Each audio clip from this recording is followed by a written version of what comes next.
to the stand. I carry that crest in my hand, rain on my shoulders, still I stand. Tell me who wears it like we can. Mud on the boots, heart of gold. Those stories living in the cold, every name that the walls still hold. I was born for this, I was told. Hear that roll in the air, feel that fire everywhere. We don't bend, we don't fold, we were cut from that blue gold. Blue till the end, blue till the end. We rise again, we rise again. Blue till the end, blue till the end. This is our name, this is our skin. When the pressure comes down hard, we don't flinch, we play our part. Every scar on the badge says more than 1,000 songs before. From the first whistle to the last, we remember where we came from fast. No throne, no crown, no borrowed fame, just a city calling out that name. Hear that roll in the air, feel that fire everywhere. We don't bend, we don't fold, we were cut from that blue gold. Blue till the end, blue till the end. We rise again, we rise again. Blue till the end, blue till the end. This is our name, this is our skin. Let the whole ground shake, let the whole world know. We don't chase a moment, we are the home. Hands up high, voice up loud. Same old pride, same crowd. Blue till the end, blue till the end. We rise again, we rise again. Blue till the end, blue till the end. This is our name, this is our skin.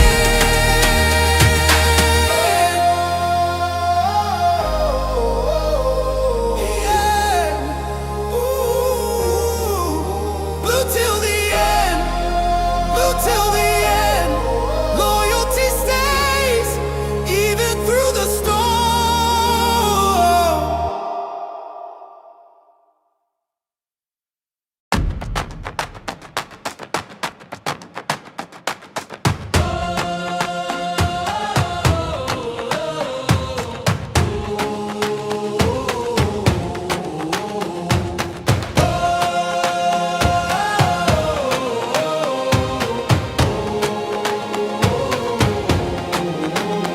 From the bridge to the stand, I carry that crest in my hand, rain on my shoulders, still I stand. Tell me who wears it like we can. Mud on the boots, heart of gold. Those stories living in the cold, every name that the walls still hold. I was born for this, I was told. Hear that roll in the air, feel that fire everywhere. We don't bend, we don't fold, we were cut from that blue gold. Blue till the end, blue till the end. We rise again, we rise again. Blue till the end, blue till the end. This is our name, this is our skin. When the pressure comes down hard, we don't flinch, we play our part. Every scar on the badge says more than 1,000 songs before. From the first whistle to the last, we remember where we came from fast. No throne, no crown, no borrowed fame, just a city calling out that name. Hear that roll in the air, feel that fire everywhere. We don't bend, we don't fold, we were cut from that blue gold. Blue till the end, blue till the end. We rise again, we rise again. Blue till the end, blue till the end. This is our name, this is our skin. Let the whole ground shake, let the whole world know. We don't chase a moment, we are the home. Hands up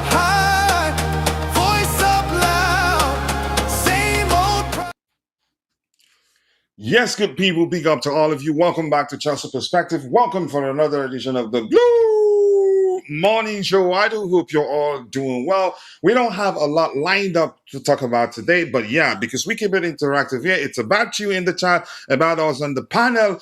So we get to talk a lot about the small items we have lined up to talk about. We'll talk about Alejandro Garnacho, we'll talk about Trevoh Chalobah potentially joining Inter Milan, and then we'll talk about Emmanuel Emera versus Liam Delab. Who should the club keep and who should the club sell? We still talk about Enzo Fernandez, Maxence Lacroix, Pep Chavarría, and a whole lot of stuff. And be rest assured, as the show progresses, if anything new emerges, this will be one of the first places you'll hear about them. So without wasting much of your time, follow me and let's get into it.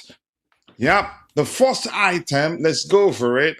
We'll be looking at a lot of pictures, yeah, because we're hyping our new manager. We are excited. We trust him. I think majority of the Chelsea fans want him to succeed, and we haven't had such, you could say, uniform feeling from the fans in a while. It's been there, some not supporting the manager, some supporting the manager, but I think you could argue 80% plus. I'm just making up that number. I'm not too sure, but let me just stick with majority of Chelsea fans like Xabi Alonso and want him to succeed. Mainly, yeah, his playing career, he won quite a lot. And then as a manager, performed some magic at Bayer Leverkusen.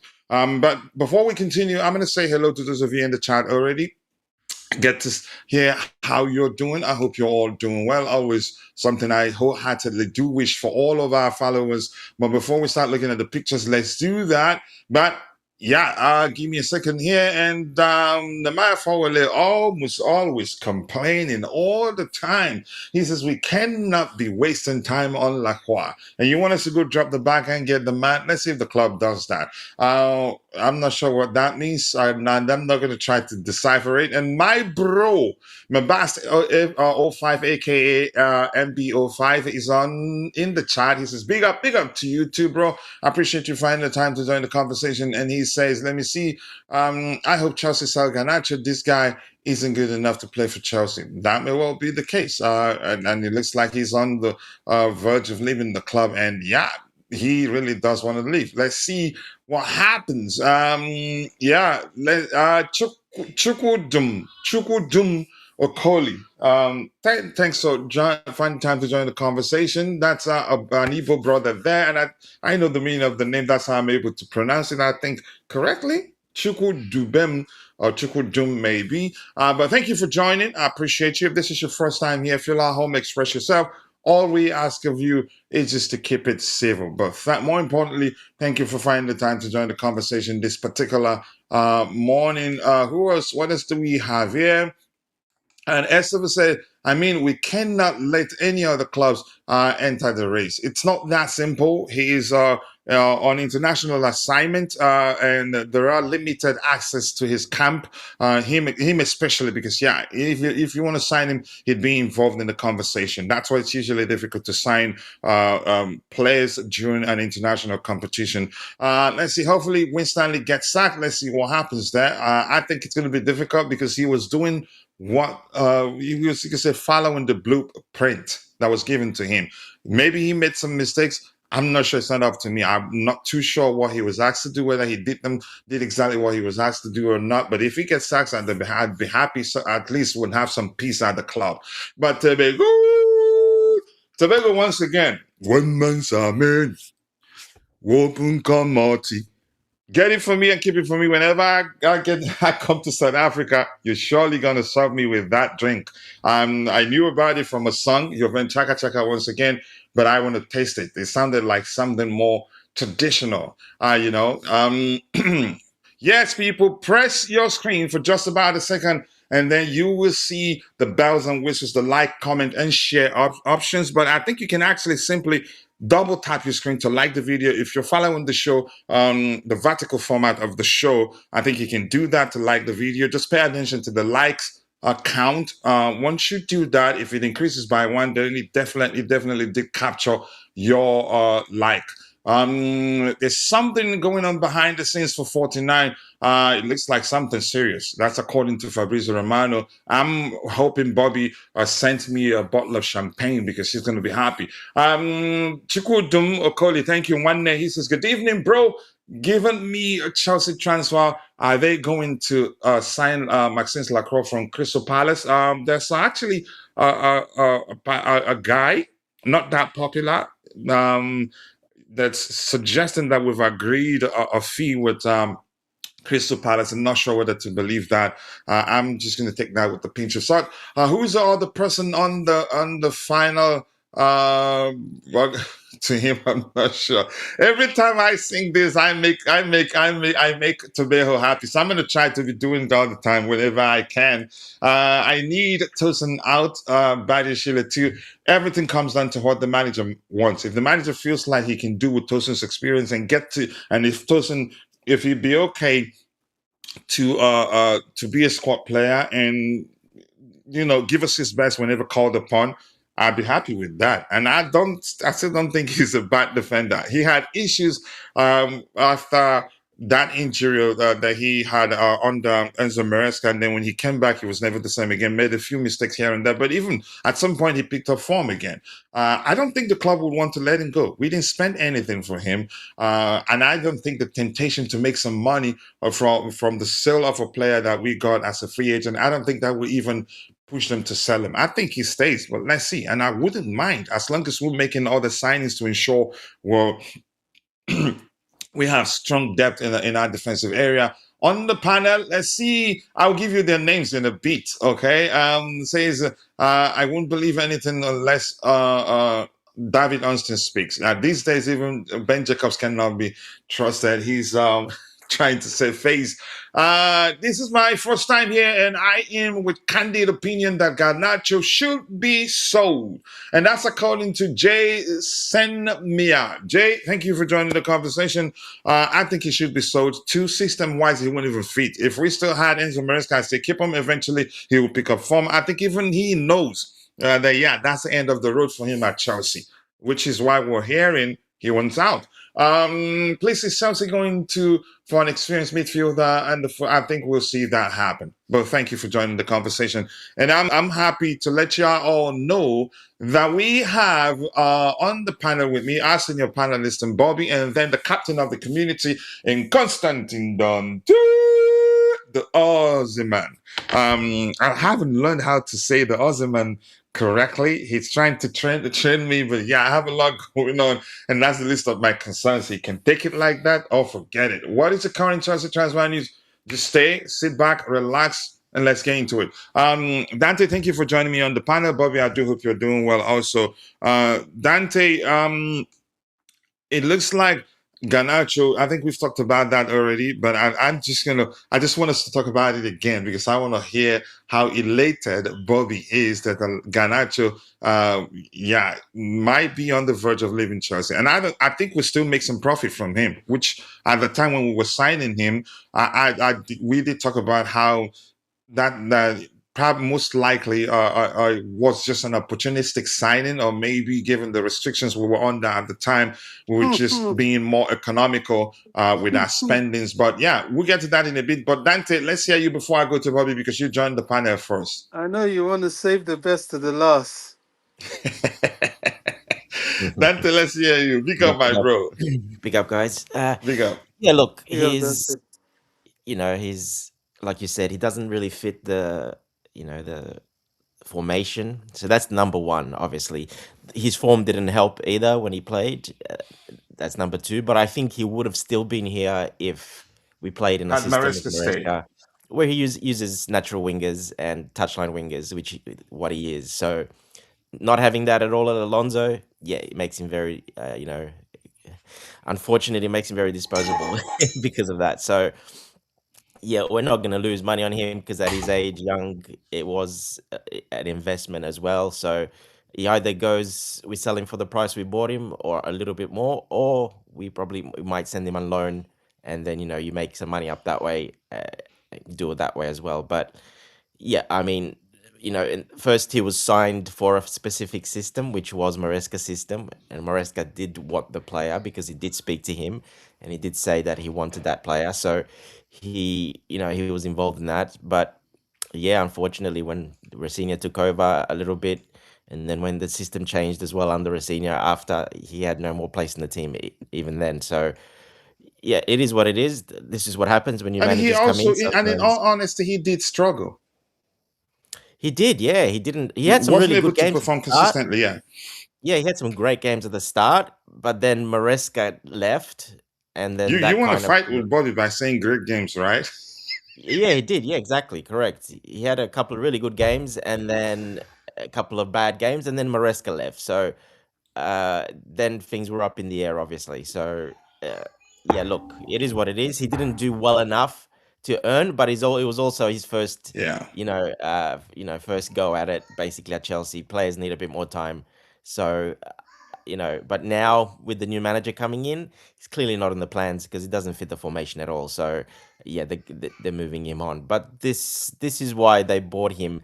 Number one was because of his position wise, we needed a left winger.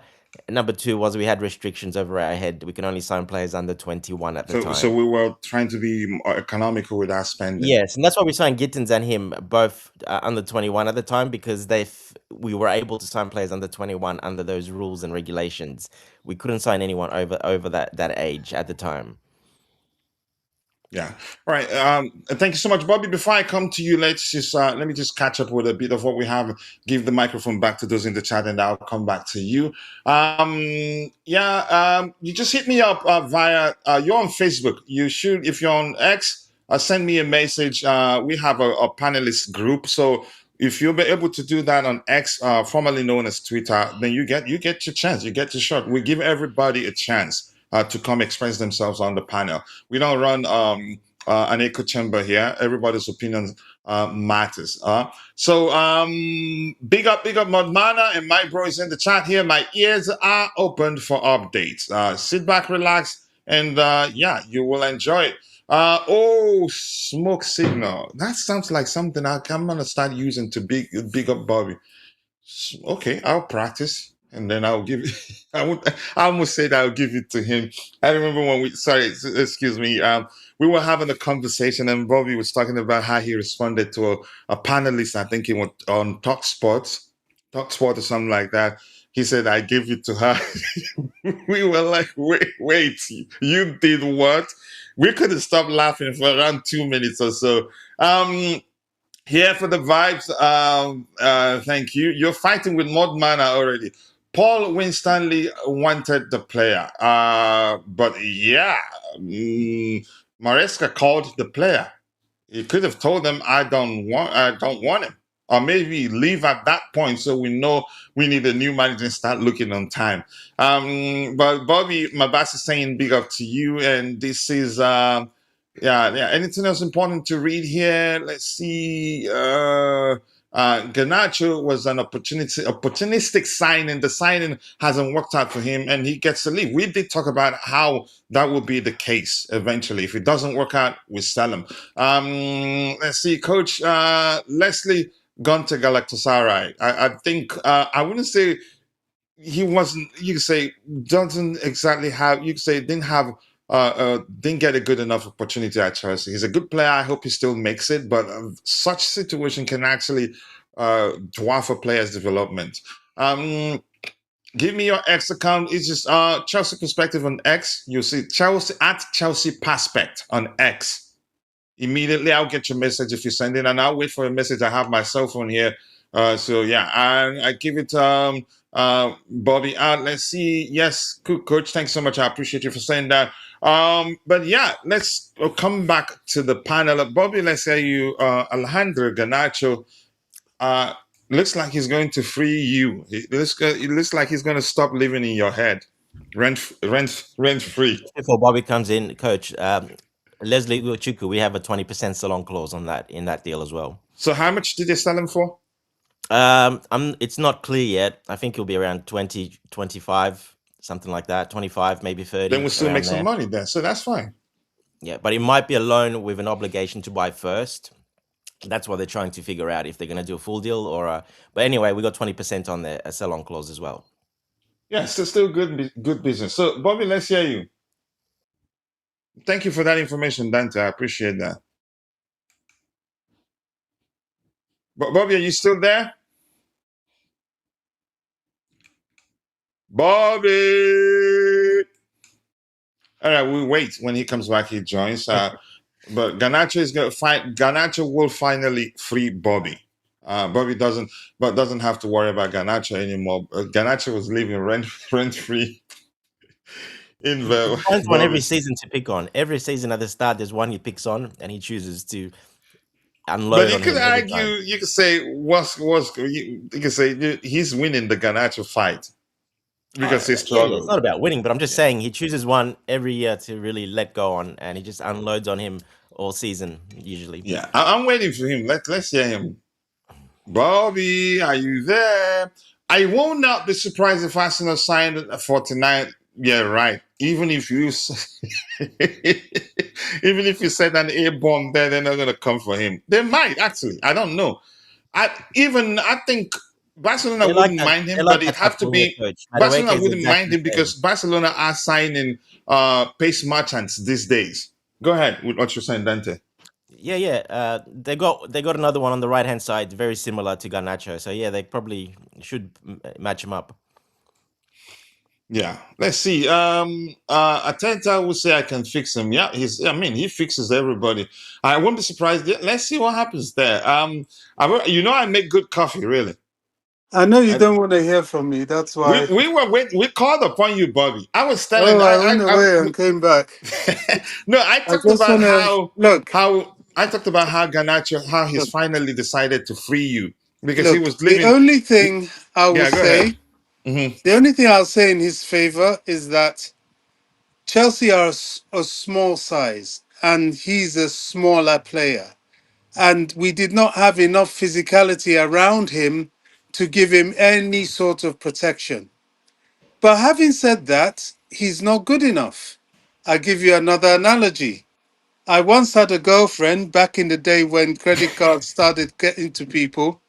I gave her my credit card, and oh my goodness, I regretted it. And that was how the relationship ended.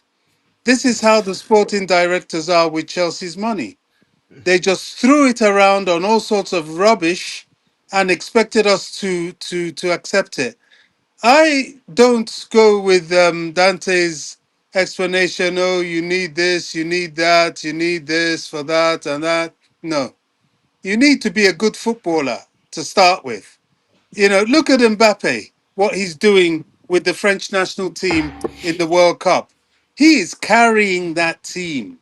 Yes, they have a load of exceptional players, but because he is an extra I have exceptional to say player, he's become a more mature player.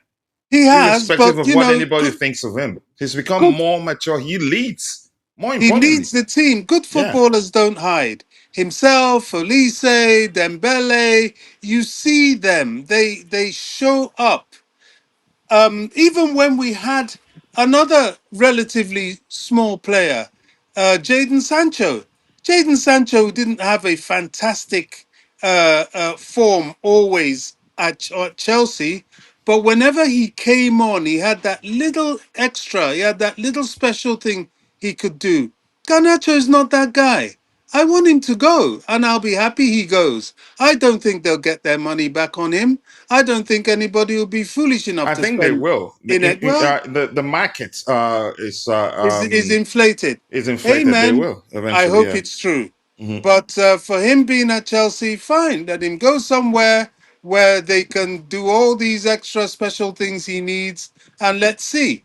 You know, he didn't particularly rip up trees at Man United, and he came to Chelsea, and it was the same thing. I think Garnacho is punching. He's punching. He's going above his weight. He would have been better off to find a team like West Ham or a team like West Ham's got relegated, but a team that is regularly a mid table type of team. No, but we To, went for him.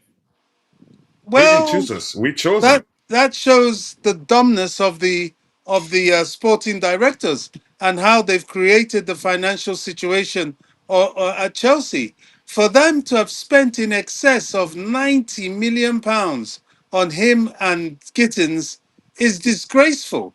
They've wasted money, and now we have so many players that people, we can't get rid of. Okay, I see the point for Tosin. There's Badia Shield, who is even ducking the preseason photographs. There's Desasi, another one who knows whether we'll be able to sell him. It's quite ridiculous what they've done. All right. So Garnacho, bye. See ya. Wouldn't want to be ya. Don't jinx it. Don't jinx it. Just calm Well, down. if he stays, welcome to the bench. He has another period of time at the bench. We can't play games next season. He We wasn't need, bought to be a starter anyway, Bobby. He wasn't bought to be a starter. No, he He was wasn't. never. Yeah. well, Yeah. All right. Let's give back the microphone to those in the chat, and then we'll catch up with a few of what we have here. And Jay Semnial is saying he was signed if he was signed for Enzo Maresca because he fits his system. Let him go to Man City and reunite with. That's a good one, but they don't want him. yeah, It's that's really a that very good simple. one. Yeah. Let's see. Of course they don't. Of course they don't want to. Bobby is talking about girlfriend before GTA 6. Yeah. Ha, ha. Yeah, those OG. days, credit Yeah. cards were just coming out to everyone. I mean, it's like it was a flex, right? It sure was. And, Yeah. she just used it very irresponsibly. And this is well, how the sporting well, directors I are. wouldn't blame her either. I Why blamed her, wouldn't all she? right. Yeah. Bobby Cook, Tebeho, happy with what you've said about Ganacho. Ganacho is a small, team part, mediocre player playing for a big club like Chelsea. Okay, aligns with Bobby. Welcome to the bench, Alejandro Garnacho, if he stays. Palma, Pedro, Estevao are first team locks. Just need a left wing back. Let's see what Yeah, and happens. we've Left forgotten winger. about Quenda. Apparently, he's meant to be, I we have, don't know what's happening with Jackson. I mean, he's I way, have never way given up down with the that pecking on order. that kid. Go ahead. No, he's way, way down the pecking order. There's just too many people that will be ahead of him. I mean, Ahead of if who? he of Garnacho now. Oh yeah, yeah, yeah. It wouldn't make sense for him to stay. I think that's probably the reason why he's pushing for a move elsewhere. Go ahead, Bobby. Well, yeah, I'm sure he is. But my beef is, why did we get into that situation in the first place? It might end up actually. Let's see how much you'll get from selling him. It might end up being you would look back and say, "Oh, that was actually a good business." Every team does this though. Yeah, Every team it does happens. this. Yeah, Every big team does this. If they change managers, other systems come in play. The players leave because of that. yeah, yeah. Dante, you guys hearing any background noise? No. Okay, it works. They've been actually streaming for the past 2 minutes. I tested the settings before the show started. Recorded something, I didn't hear anything, and the mic signal shows even though somebody close to the room is talking, I could hear even if I can hear the person, the microphone still doesn't pick it up. So it works. So yeah, if they like, they can pull Now the we can hear ceiling him. down. I can hear him now. Probably because I wasn't talking. Yep. Yeah, it's not, but it's not like as loud. It's not that loud that it's causing problems. They can still play No. around, gently talk to each other, even as loud sometimes, and you won't even hear it. So Perfect. I think it's much better. And the second microphone has noise cancellation. Yeah, and I'll still install more stuff. We're getting there gradually, but we're here to host the show, by the way. Michael Edwards out of Liverpool seems on his way to Chelsea, most likely, or United. I'm not sure where he goes, but I don't think we'd hire him. Even if we do, I'd welcome that. But do I think it happens? I honestly do not think it happens, and that's just an opinion of mine. Sam Mial say loan should be another good option. Let him go and reintegrate if really he wants to play for Chelsea. I don't think he gets to play for Chelsea again if he leaves. Except if he stays and by some miracle proves better than the other players we have within our ranks, then maybe, yeah. But I think it'd be difficult for him to stay now, and probably he could sense it, and that Chelsea fans don't really like him, not a lot. Doesn't even would not even support him as we should support players. And I'm not just talking about Bobby, and Bobby does he presents his case objectively. Others don't just want to see whether he can play or not. They just don't like him as a player. His buddy Dave Fallows is already in this project. So you're saying Rax Murray, you're saying because of that he's definitely going to join Chelsea. But let's see what happens anyway. Hello, gentlemen. Michael Falade. Wow, it's been a while. I know you're not a newbie here. I know you've been here before, and I can remember that's the case. But thank you. I appreciate you finding the time to join the conversation. I do hope you're doing well. If you haven't, please take a second, drop a like on the video, and also do subscribe to the channel if you haven't. You know we appreciate you. You're one of us. Yeah, and we also have my bro Nipun on the panel. NS Sports YouTube channel. I don't know why I haven't created a command and that will easily link people to his channel when triggered. Probably time, but I will eventually take care of that. Nipun, more importantly, thank you for finding the time to join the conversation. I do hope you're doing well, and I want to hear your opinion. What you think of Alejandro? I think it'd be accurate to call it a situation. Alejandro Garnacho's a situation. I think he'd be better off leaving Chelsea. Had Maresca stayed, I'd still be supporting him because I know he fits the way Maresca likes to play, and I know he wouldn't probably even if Maresca stayed. I don't think he'd play in every game. He only plays when we play against teams that would leave tons of spaces in behind for him to exploit because he's a pacey player, and when you give him a lot of space, he can exploit that effectively. But Nipun, let's hear you, and more importantly, thank you for joining the panel. Your thoughts, Alejandro Garnacho's situation. Do you think he's gone? Do you think he stays? And would you want him to leave or stay? But let's hear you, Nipun. Now, firstly, apologies for having my lunch on stream. I'm just really hungry, so please forgive me for that. Yeah, you gotta eat. So yeah, second, yeah, Garnacho, never understood why he was bought in the first place. Look, for me, he's one of those people who has an attitude the size of Texas, Ooh. the ability of of of an average mid-table winger. You don't like him as a player. I'm not saying as a player. You don't like him as a player, and you started by actually making it clear. You could argue you weren't happy that we signed him in the first place, but yeah, Bobby Nipun agrees with you that he's an average player, and we shouldn't have signed him in the first place. Nipun, why we wait for Bobby? Yeah, Are no, you? Mhm. that's so blatantly obvious, and I'm amazed anybody trying to say otherwise. You know, it's sad that you go and pick a player that doesn't belong at this level of club with this level of demand in the first place, and you start wondering why it goes wrong, or blaming the system for him not functioning. I mean, it's crazy. Let him go to Real Madrid if he's really that decent. You know, he's not good enough. That's as simple as that. And in a way, it's affecting him because he shouldn't have been at this level of club in the first place. So he thinks that's where he belongs, where quite clearly he doesn't. I hope Roma take him. I really do.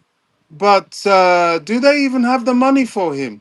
Because Italian clubs don't have that sort of money. So that means we better brace ourselves for a loss because he'll want to play football. I think he should play football. If he wants to improve and play football, if you're one of those guys that you always say you are, coach, oh, we're selfish for putting players on the bench. then he should go somewhere where he will play football. Because at Chelsea, he won't even be in the stands, not to mention on the bench. He doesn't belong here. Well, he didn't come from a small club. Let's put that away. He didn't come from a And small yeah, club. which still also That's the justifies Bobby's problem. argument. That's Yeah. his problem because at Where, United he mhm. had the same problem. Go ahead, Dante. Yeah, Only the last his last any season fight when against Amarin Bobby? came in. Before that, he was one of the main players at Man United. Yeah, he was actually firing on all cylinders before the arrival of Amorim. That's debatable, but I mean, Well, he 20 was GAs, doing it Bobby. really Would you well. say And 20 Garnacho GAs? is actually a fine creator. coach, Would you say Garnacho 20 GAs is a good for a coach, fine creator, but 19-year-old? I'm not saying we should let 19 keep him him. year old. let him go to Real Madrid, And please. Go to Real Madrid. Go to Bobby, I could PSG. say the same for your boy, Uh, Madueke. Why didn't Real Madrid come for him if he's a good, if he's a good well, player? I found him. But You know, he's frustrating, but in yeah, my view, he's more useful than Garnacho. You know, all right, I get if your opinion, Garnacho's all but that, there yeah. you go. Real Mhm. Madrid, Bayern Munich, they're all there. Go there. All right, but Dante, go ahead. You wanted to say something. No, just making the point that he came from a big club where he did perform. Just that year, he didn't perform as well because Amarin came in and the system completely changed and he didn't fit the system. So, uh, but that's what Chelsea saw and that's what Chelsea were probably scouting before. And like I said, the reasons why we signed him because we can only sign those type of players, and they just went for it. They took a risk, a gamble. He would still be here if there was a manager. In my opinion, if there was a manager that plays with out and out wingers, he would still be here this season. I think so too, but yeah, let's see what happens. Let's see. I agree with Nippon. Chelsea shouldn't have signed Garnacho in the first place. He's the worst left winger since Timo Werner. Timo was never a winger. Timo is a good player. I think. I think I've talked about this before. One Timo thing they Werner was have. better. Sorry. Timo Werner was better. Would I say Timo was better because we didn't necessarily use Timo all the time as a winger. He was crucial for when we won the Champions League. I mean, if Garnacho His does the run same, in the if Garnacho Champions League does final, something similar, his run go ahead, Nipun. in the Champions League final, his run created the space for that Decoy run, Arsenal yeah, player his He's a decoy decoy run, runner, to, exactly. yeah, Yes. yeah, yes, that's accurate, yeah, to because they were score the City a defenders were decisive focused goal. on him, which created the space for Havertz. Go ahead, Nipun. So yeah, it was his run that allowed space for Mount to score to pass to Havertz for him to score. Yeah, I agree with you, but here's something they have in common. What Timo Werner has in common with Alejandro Garnacho is that both players they're more effective when they have space when there are spaces for them to exploit. They're not good dribblers. They're not good at beating their man. Every now and then they are capable of pulling off excellent dribbles, but it's not something they're able to do constantly. But when there is tons of space in behind, they can make good runs in behind the opposition defensive line. If you can find them, they usually do well. But I get your opinion. Maybe I think it's arguable that Timo, if you're looking at what both players did at Chelsea, yeah, definitely the conclusion would be that Timo did better than him. But I wouldn't say categorically that Timo is a much better player than Garnacho. I wouldn't say that. Both are the same because yeah, they are. Both players are. What they do best, yeah, they only do well when there are spaces for them to exploit. All right. Yeah. Thank you for that for supporting him. And Michael Falade says I think Garnacho is good. He's a professional footballer. If he wasn't good to become one, he would never have become a professional footballer. But average player. That's another way to put it. He's a good footballer, but average, not that level that maybe I think I agree with Bobby. The way he carries himself, maybe he feels like he can perform at that level, elite level. Maybe he doesn't have it. Maybe he has. He'd still get there because he's still very young, irrespective of what you think of him. He will probably do well in a mid-level team, either in the EPL or elsewhere, not Chelsea's level. And please, if you're following the show, if you haven't, take a second, drop a like on the video, and also do subscribe to the channel if you haven't. We'll have one more person on the panel. I'll get into speak in a bit. That Garnacho lives rent-free in his head. We wasted our time and money on signing Garnacho. I wouldn't call it that until he's gone And if he's gone, if you lose money, then it's waste of time. But if we make any measure of profit from his sale, I wouldn't call it waste of time. But I get where you're coming from. Says Timo Werner played as an inside forward on the left in the 3-4-2-1 formation on the Tuchel. And one of my enemies just arrived. Dante and Kuchila will defend anything. Do you get time? Go back to work. I'm gonna block you. First, here's your demotion process. First, I would take your spanner from you, and then next I will block you. Yeah, and don't put my name first, ever. Always coach's name first. Not my name, please. Go back to work, Vic. If Garnacho stays at Chelsea, then he should be a squad player. That's what he's going to be. But I don't think he would want to be that because he believes he's good. Honestly. If you see how he carries himself. His ego won't allow him to be a squad player. He won't, yeah. And I wouldn't either if I were him. It just doesn't make any sort of sense. It looks like my system is frozen, but yeah, we have Jay. That's another person that Garnacho is living rent-free in his head. We'll hear from him in a bit. The player cannot stay in a club that have created history in Europe, in England. Let's see. The young men have not reached the level of playing for Chelsea. That's another way to see it. But okay, stop. I'm going to call your boss and they're going to fire you. If you're working, stop mentioning my name. Keep my name out of your mouth. All right. Jay, let's hear you. Garnacho looks like he's decided to free you. We're hearing that, he's bent on leaving. Practically the same thing the transfer guru himself, Fabrizio Romano, said about Nicholas Jackson, that it's over between Chelsea and Nicholas Jackson. I think you could interpret what he said about Garnacho the same way. But let's hear you, Jay. Big up, guys. And we talked about a lot of meat yesterday, but you weren't here. And Dante did mention you. Well, thank God I was not there for that topic. I don't think there's a lot to add. South African sausages. Okay. Yeah. Yeah, we talked about sausage too. But go ahead. Yeah, feels like I didn't miss anything great. Nothing serious. I've been hearing you guys, and I don't think there's a lot to add to the Garnacho topic. He does not live in my head rent-free. I try to avoid him as much as I can, other than the fact that he plays for my team, and I have to watch him and suffer my eyes.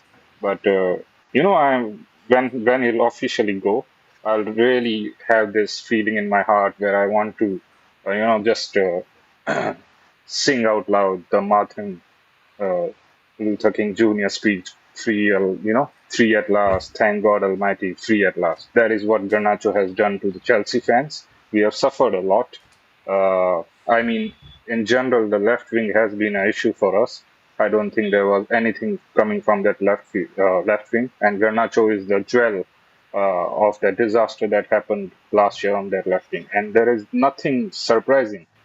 Thousands of Chelsea fans, and I would say thousands of Manchester United fans predicted what was going to happen, and nothing to be surprised. It has happened. Last year it was United fans who were celebrating that Garnacho is leaving their club, and this year it's the Chelsea fan base who are celebrating that he's going to leave. So I don't know what's surprising, and it's unfortunate that a player has played for our club and a lot of fans are predicting that he's going to flop. And believe me, none of them want our club to have a winger and he comes there and flops. No one wants that. But some things are just unavoidable. The underlying stats, some of the things that we have seen with our eyes when he was playing at United, it was just obvious that he was not really going to work out here. It's not like we have a really good and happy environment. People used to blame the Manchester United atmosphere, that it was quite toxic and United had a major role to play in it. Well, I don't think that we are a very happy environment at all from the last few years. So yeah, I'm happy that he's going. Mm-hmm. Let me ask you this, Jay. I understand everything you said, but before I ask you that question, I think we didn't even give him a chance at Chelsea. The fans didn't even give him a chance.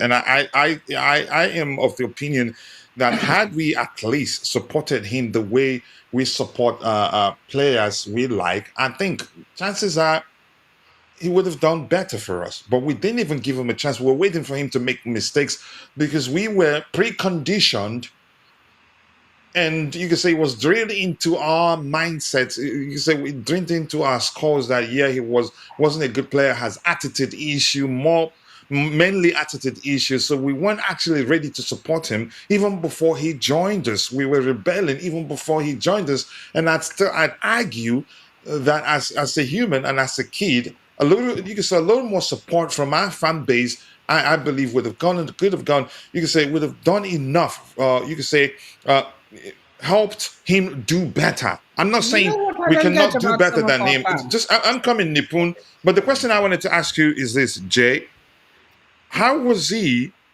before for Manchester United before the arrival of Amorim? Was he I that mean, bad? he always has his patches. He was good in few moments here and there. Every 3 or 4 games, he will produce one moment where everyone will cheer him, and he will look like the next big thing from the academy. You know, like the bicycle kick that he produced, one of the goals of the season. He would have those moments here and there, but Will that always is be in the those were highlights of the best goals in the Premier League. yeah, but those were not enough for the United fan base to really love him. And I mean, even he produced a few moments, much less than United, but he produced a few for us as well. Like I think it was the Carabao Cup second round against some Wales team. I don't know. Maybe it was Wrexham. I don't remember, but where he And scored two goals Against from the Arsenal. bench. Yeah. Yeah, where he scored 2 goals. So he had those few moments, but this is the problem with these type of players. I, I would consider Rafael Leao in the same category as well. These are the type of players who will produce their moments in 4 or 5 matches, but that's not enough. The consistency is totally lacking. Now, going back to the point that you made, I disagree that the fan base didn't give him chance. I think the fan base, including myself, gave him proper chance. We were quite silent, and when he produced errors after errors, and those errors in my eyes were major points of those matches where we could have grabbed 3 points or grabbed a draw out of those matches, but he just went on and gambled and missed everything. So that is where the patience was lost. Obviously, it was always going to come down that the fan base always had a picture of him. So that is always going to happen. That is why people, are excited about S12, and that is why people are a bit, hesitant about signings like Garnacho. This is obviously going to happen with any player. Reputation does have a role. Second point, let's consider that the fans have a role. I made this point with Maresca as well when you mentioned that the fans were a major reason why Maresca lost interest and all those things. I disagreed there, and I will disagree here as well. As a professional at the highest level, if you're I'd say working part here, of it. I'd say part of it. well, then again, I will repeat the same thing. As a professional, if you're working at the highest level and if you cannot tolerate this stuff from the fans, then you just do not deserve to be here. It's as simple as that. At You're big clubs, absolutely at correct, huge, Jay. But I'm saying you're absolutely correct. You should be able to deal with criticism or hatred, or you could say booze, or whatever you want to call it, or whatever language you prefer.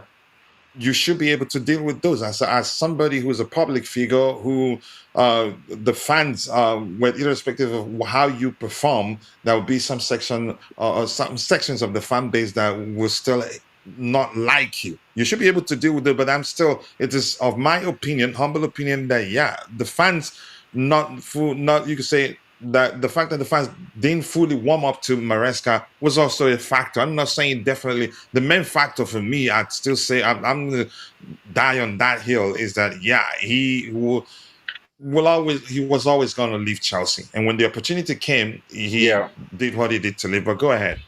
And there is I a agree limit, that it Jay. There is happens. a limit what you can take as a player, or like Maresca. There is a limit. There's always a limit.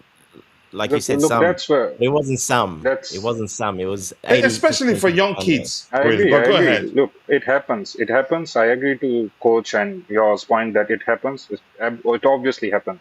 But this is the part and parcel of the game. If you're playing for a big club, the reputation, the fame, the celebration, the fan pages and all, when you are, doing really good stuff, that comes when you are doing really good things. But at the same time, the other part of, or the other side of the coin is when you're not going to do well, there will be criticism. And these are the things that happen at big clubs. It's not exclusive to Chelsea. It happens at the other big five clubs in the Premier League. It happens at Barca, Real, everywhere. All the big clubs, all the huge fan bases.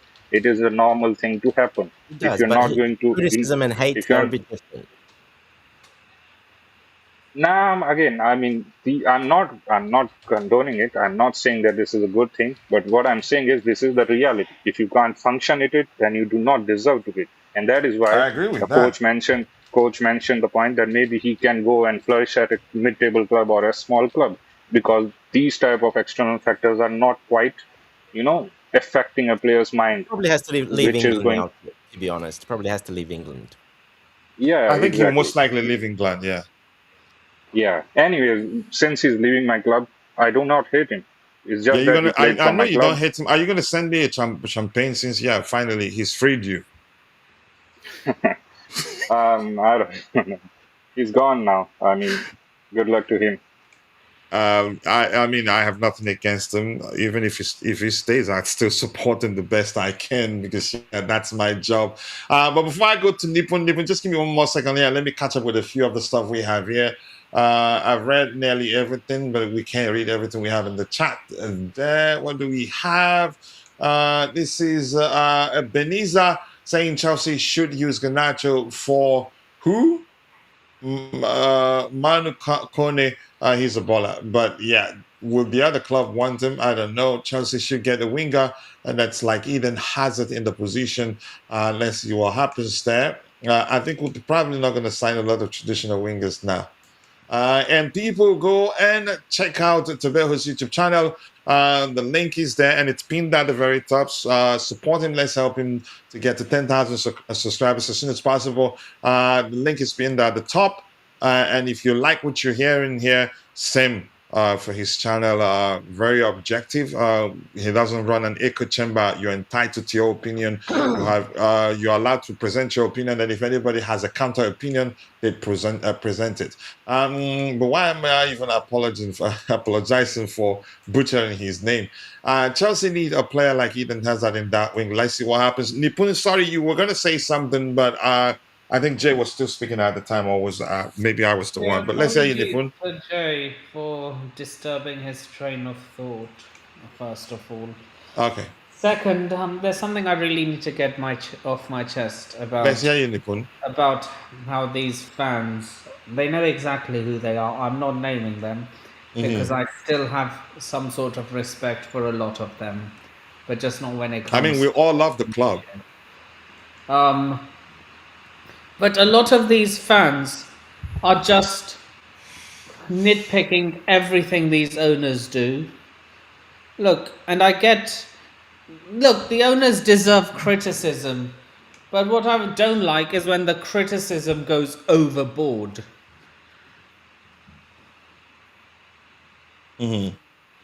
Like, for example, people are just, like, for example, no, Granit Xhaka not coming through is not proof that the manager isn't being backed. Marco Palestra was also a Xabi Alonso signing. He had something to say for that. Maxence Lacroix and others. Yeah, everyone's saying, talk has died up, therefore we're not getting Maxence Lacroix. That's total BS in my opinion. He's at the World Cup. Look, if France get knocked out to either Spain or Belgium in the semis, that's when the talks will go up again. Same with Pep. Is he at the World Cup? No, Pep isn't at the World Cup. In Pep Chavarria's case, they wanted to drop a bag for the release clause, but we're trying to get a favorable deal. We're trying to get a deal outside the release clause, a cheaper deal. But I'm hopeful because Fabrizio did say something to the effect of both clubs hopeful of a deal, of an agreement to be reached soon. And I think he will eventually. Here's the thing, though. There Mhm. is. Oh, what was I going to say? Yeah. Oh, okay. Thanks for confirming that, Maybast. Pep didn't get called up for the Spain team. Um, so yeah, that's something that really bugs me. The owners, some of the fans already making up decisions about the owners with no proof. Now here's something I need to ask the fans who have this thing about the ownership. They say, "Oh, the owners don't listen to the manager." Because how do you know? Because most of the managers that got sacked were the ones who never questioned the ownership. So how do we know that they don't listen to them? How do we know that the owners don't listen? That's what I want to say to that, and I think I'd like Jay and Dante also to chip in once I'm done responding to that. I think for I was happy to have read the transcript of the interview. What's his name? RX. What's his name? Pochettino, where he said he was involved in all the in the planning of the transfers and all the players we signed. He said for those that were signed before he joined, and I think that was also the same with it was the case was also the same for Enzo Maresca. And I've always argued if you were part of it, if you know that if you're part of the process and a player, you feel like a player will not be a good fit for the way you like to approach the game, you speak up. And I don't think if you do, that the club will still persist on signing that player. I think here's why I don't complain too much about fans' outrage or anger towards the owners. I think you can argue to some extent they've given the fans enough reasons to complain. Or maybe you could argue the performances on the pitch are performances of certain players. Those it's a factor that's a good enough reason for fans not to be happy with the owners, and at least. But I urge people, content creators, and my fellow fans to at least learn to speak objectively about situations. And if you have an open mind, see things from not from a single perspective. Try see things from a different perspective. Then a different perspective. Then come to a sensible conclusion and not just take whatever your favorite content creator tells you and run with it, and then create you could say a toxic environment for the rest of the fans. But that's just my opinion anyway. I don't know if anybody on the panel wants to add to that before we go news hunting. Because yeah, this is we'll let Vincent's timeline drive our conversation today. No, not we don't have a lot of structured stuff to talk about. Dante, I don't know. You want to add to that? No, not today. That's fine. We can move on and talk about football more today. All right, Jay, you want to talk about that, or should we just go ahead and talk about football more? Or do you have Yeah, let's move on. any specific topics you want us to talk about? No, let's move on. Go ahead, Jay. I said let's move on. Okay, let's move on. So this is Javier Alonso having a conversation with Estevao. Okay, both we can see both here seated, each seated on a ball. Okay. You are never beating the allegations, man. You're never beating the allegations. I, I do agree. I have a very, very dirty mind. We can see Dastin Sakpaev here in Parma in training. Dastin, I think he definitely goes out on loan. Yeah, could be. He could stay, you never know, as that sort of third option because he is young and, they might want to keep him and just, get acclimatized, train with the group. It just depends what plan they have for him, and what he wants as well. So I wouldn't be surprised if he could stay, but obviously he probably would go on loan as well. So he's just turning 18 now. He's not even 18 yet. So I think he turned 18. No, on the 17th or something, he turns 18. So he's not even 18 yet. So yeah, only after that they can do something for a loan anyway. But yeah, it's one to wait and see what he does in preseason, what Alonso thinks of him. I think he might see him play in the first couple of games in preseason because I think they'll want to have a look at him because most of the team, maybe not everyone will be involved in that first game. So yeah, there could be an option that he does stay, and I wouldn't be surprised with that, to be honest. I think he leaves. I think he leaves. It just wouldn't make sense to keep him out of the club. We don't have European assignments, so not enough games to play. Like you say, he's definitely going to get good enough or ample amount of game time. It Yeah, wouldn't when make you're that sense to young, keep him. coach, Yeah. sometimes they like to keep those players close to home when you're that young, 17, 18, 17. They like to keep them in house a little bit for a season, and like I said, put them through everything, train with the first team, learn the philosophy, get to know everyone, acclimatize to life in England because it's his first time away from England.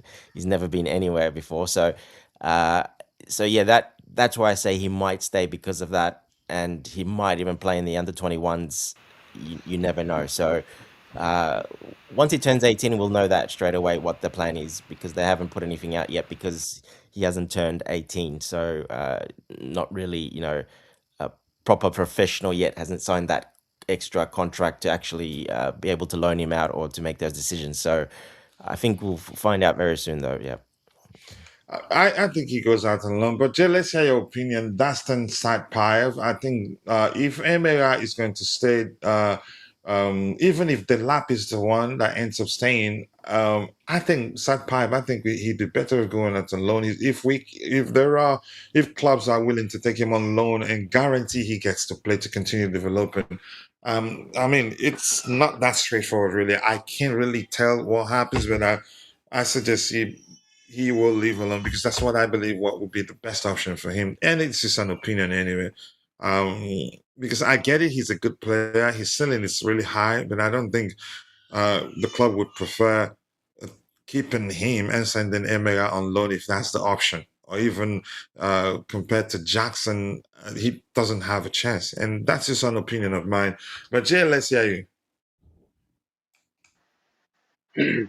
Yeah, undoubtedly a very talented player. Has shown his talent on multiple occasions now, especially last year when he got the chance to play in the Champions League as well.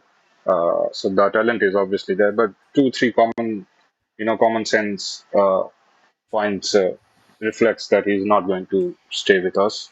First of all, he's what 18, so the age is not that mature enough to really throw him 17, yeah. into the I think Premier League. 17, yeah. Yeah, so quite young. Secondly, we have a few strikers ahead of him. Omega, I would consider him ahead of Satpaev also because they have literally signed him from Strasbourg. So I don't know how we are going to manage it because is he going to stay here or are we going to now send him on loan to another Premier League club? That is something that needs to be discussed because there's a new manager now and the player was signed a bit earlier, so there is a decision to be made there. But anyways, we got a few strikers ahead of him, and the third point is we don't have any European football, so there is already a lack of opportunities for other players.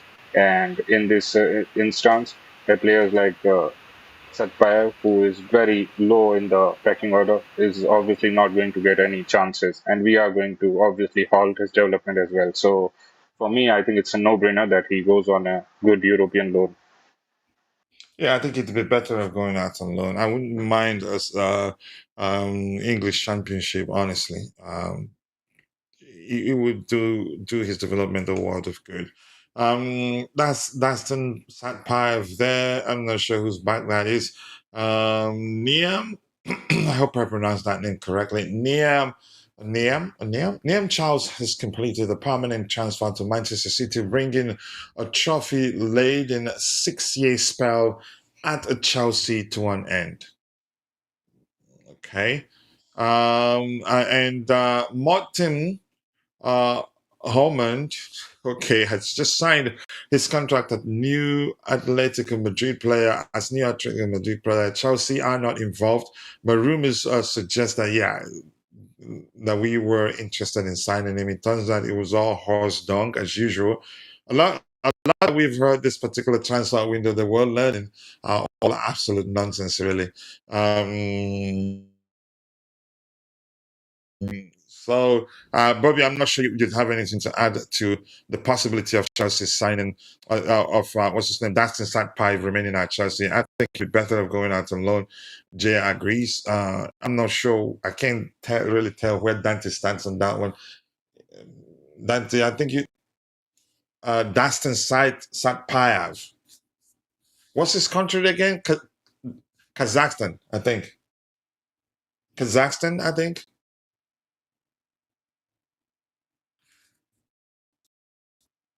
Yeah, I think that'd be the best option for him. Coach, you can tell Xavi looks happy at let me see. Let me see. Oh gosh, I don't like it when this happens. Xavi looks happy at Chelsea. Where is it? Looks happy at Chelsea. Okay. Even the players are happy. Xavi Alonso got bullied by the Real Madrid players like Vini and Bellingham. I wouldn't phrase it like that, but yeah, go ahead. You do you. Never wanted Homeland. How'd you pronounce that name? I'm not sure how you pronounce his name. Jamie Gittins pictured. He's added. Okay, Jay is still here. He's added a lot of meat. Um, which is good for him. He's bulked up a little bit, not looking as lightweight as he looked when he joined us. Xavi Alonso also pictured with Estevao Willian. All smiles from Estevao, but the manager, okay, not really. A smart, more like. I don't want to talk about Kevin De Bruyne. He's not a Chelsea player right now. What else? Anything else here to talk about? Mudrik on IG getting ready for what? I don't know. He looks like he's preparing for war. But something I want to talk about, Dante. I think who's that on X that showed that Xavi Alonso followed Enzo Fernandez. Then you know, I think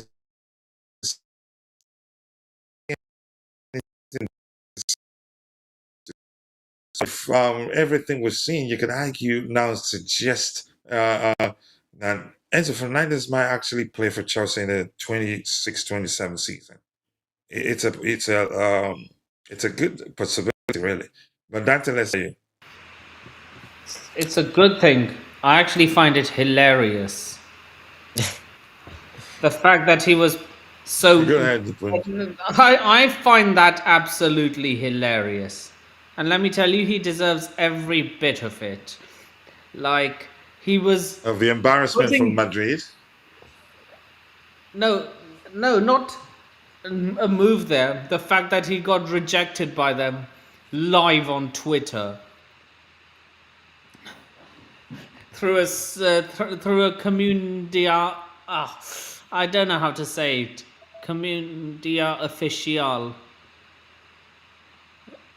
Yeah, yeah. You got a slap in the rejected face. him Definitely. straight. Couldn't have happened to a better bloke. Like giving interviews. I want to live in Madrid. I want to leave. Well done, mate. Yeah, that's a serious level of embarrassment, and the annoying aspect. For me, the first interview was nothing to me. I wasn't. I didn't really talk about it that much. I actually didn't want to talk about it. But the fact that he doubled down, you could argue the blowback or the fallout or things he heard from the fans made him. He felt like you're not going to do anything about it, and I'm still going to do it again. And he doubled down. I think that was when the club actually decided, you know what? I think we need to punish him a little bit so that he learns not to behave in that manner I think that was poor from him. The vice captain also, and one of the he also in the leader was maybe it might still be, I don't know, the leadership group, but that was poor from him. And I knew eventually. I even put out a post on X saying at some point Real Madrid would actually tell him, "Can you please shut it?" And they did it, and they did it in an embarrassing manner. They could have actually contacted him privately, or his camp privately, and tell them to please stop it. But the fact, yes, that's another thing I'm learning from this, Dante. The fact that they made a public statement, that also highlights further what we said about Ben Jacobs yesterday, that he's full of shit.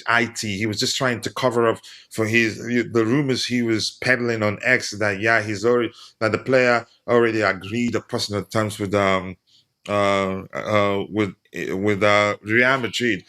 The fact that they made a public statement shows that Chelsea reached out, in my opinion, because he was trying to cover up, trying to say Chelsea didn't really reach out. It was Real Madrid that decided to quiet things down a little bit. The fact that I'd say Chelsea reached out.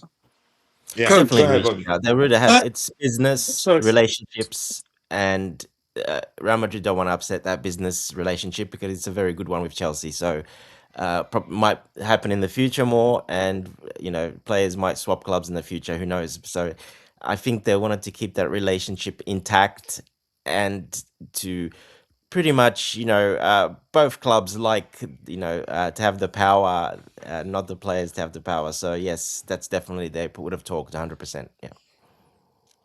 Yeah, and Bobby, just quickly, Yakon, you're back again with your troubles. I don't remember telling you that I was pissed that Enzo Fernandez was going to leave. I don't remember. And those nonsense you're saying here, I don't protect the owners. I just like to speak objectively about every situation, and I'll be the first to make mistakes made. And now you're confusing me. What are you saying here? Have you yet acknowledged I'm guessing, the others of opposing opinion, me included, who were and all still loud about the poor ownership? You can die on that hill. That's your fucking business, and I don't care. I don't care. I'm just telling you, I'm not going to come out start screaming, even though I know they've made mistakes, and I'll be the first to tell you that.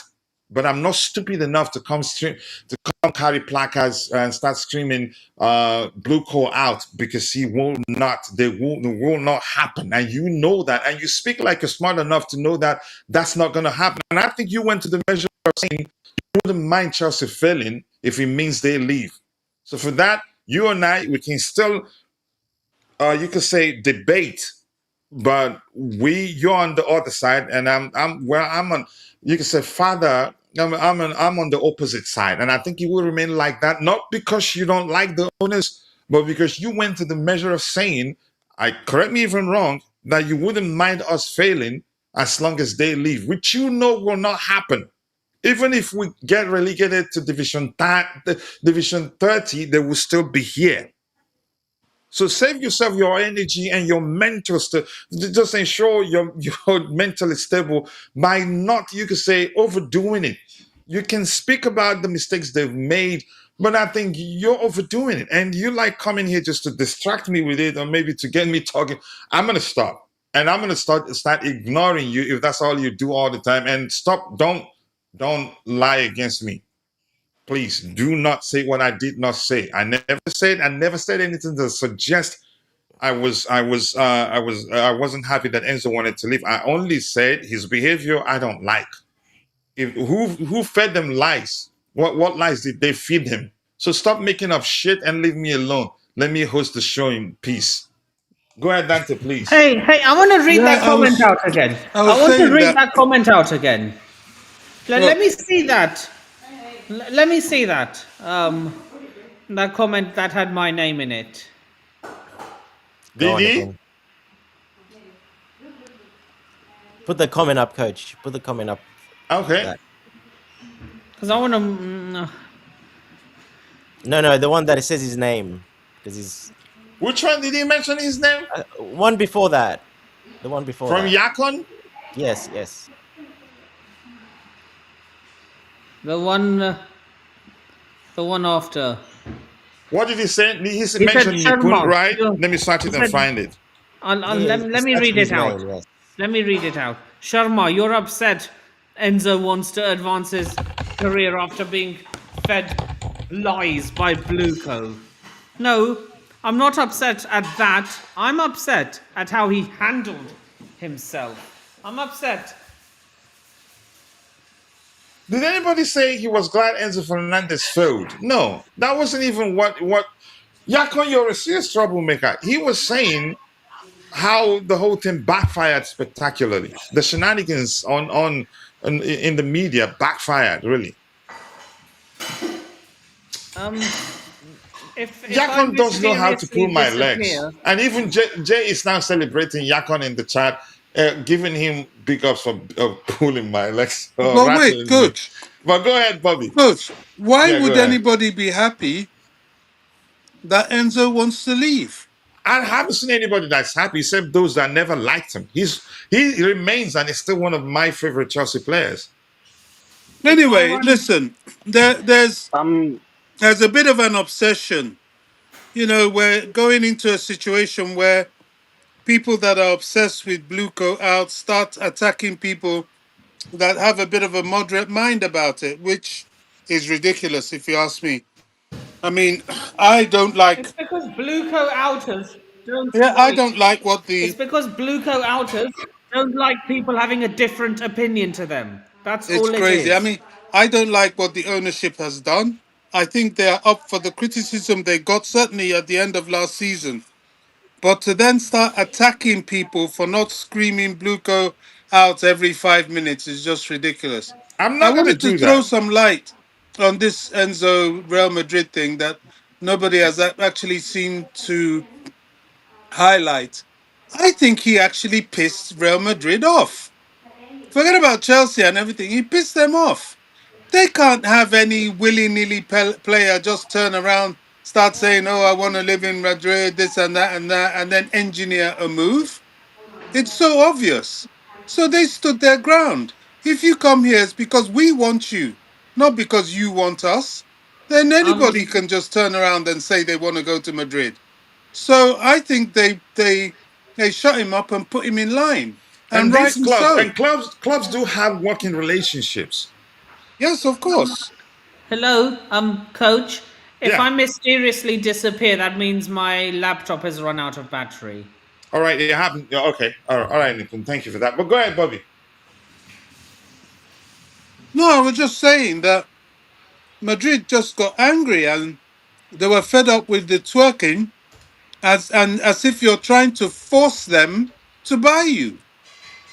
So they put him in his place. And rightly so, if you ask me. And as it turns out, at the moment, nobody wants him.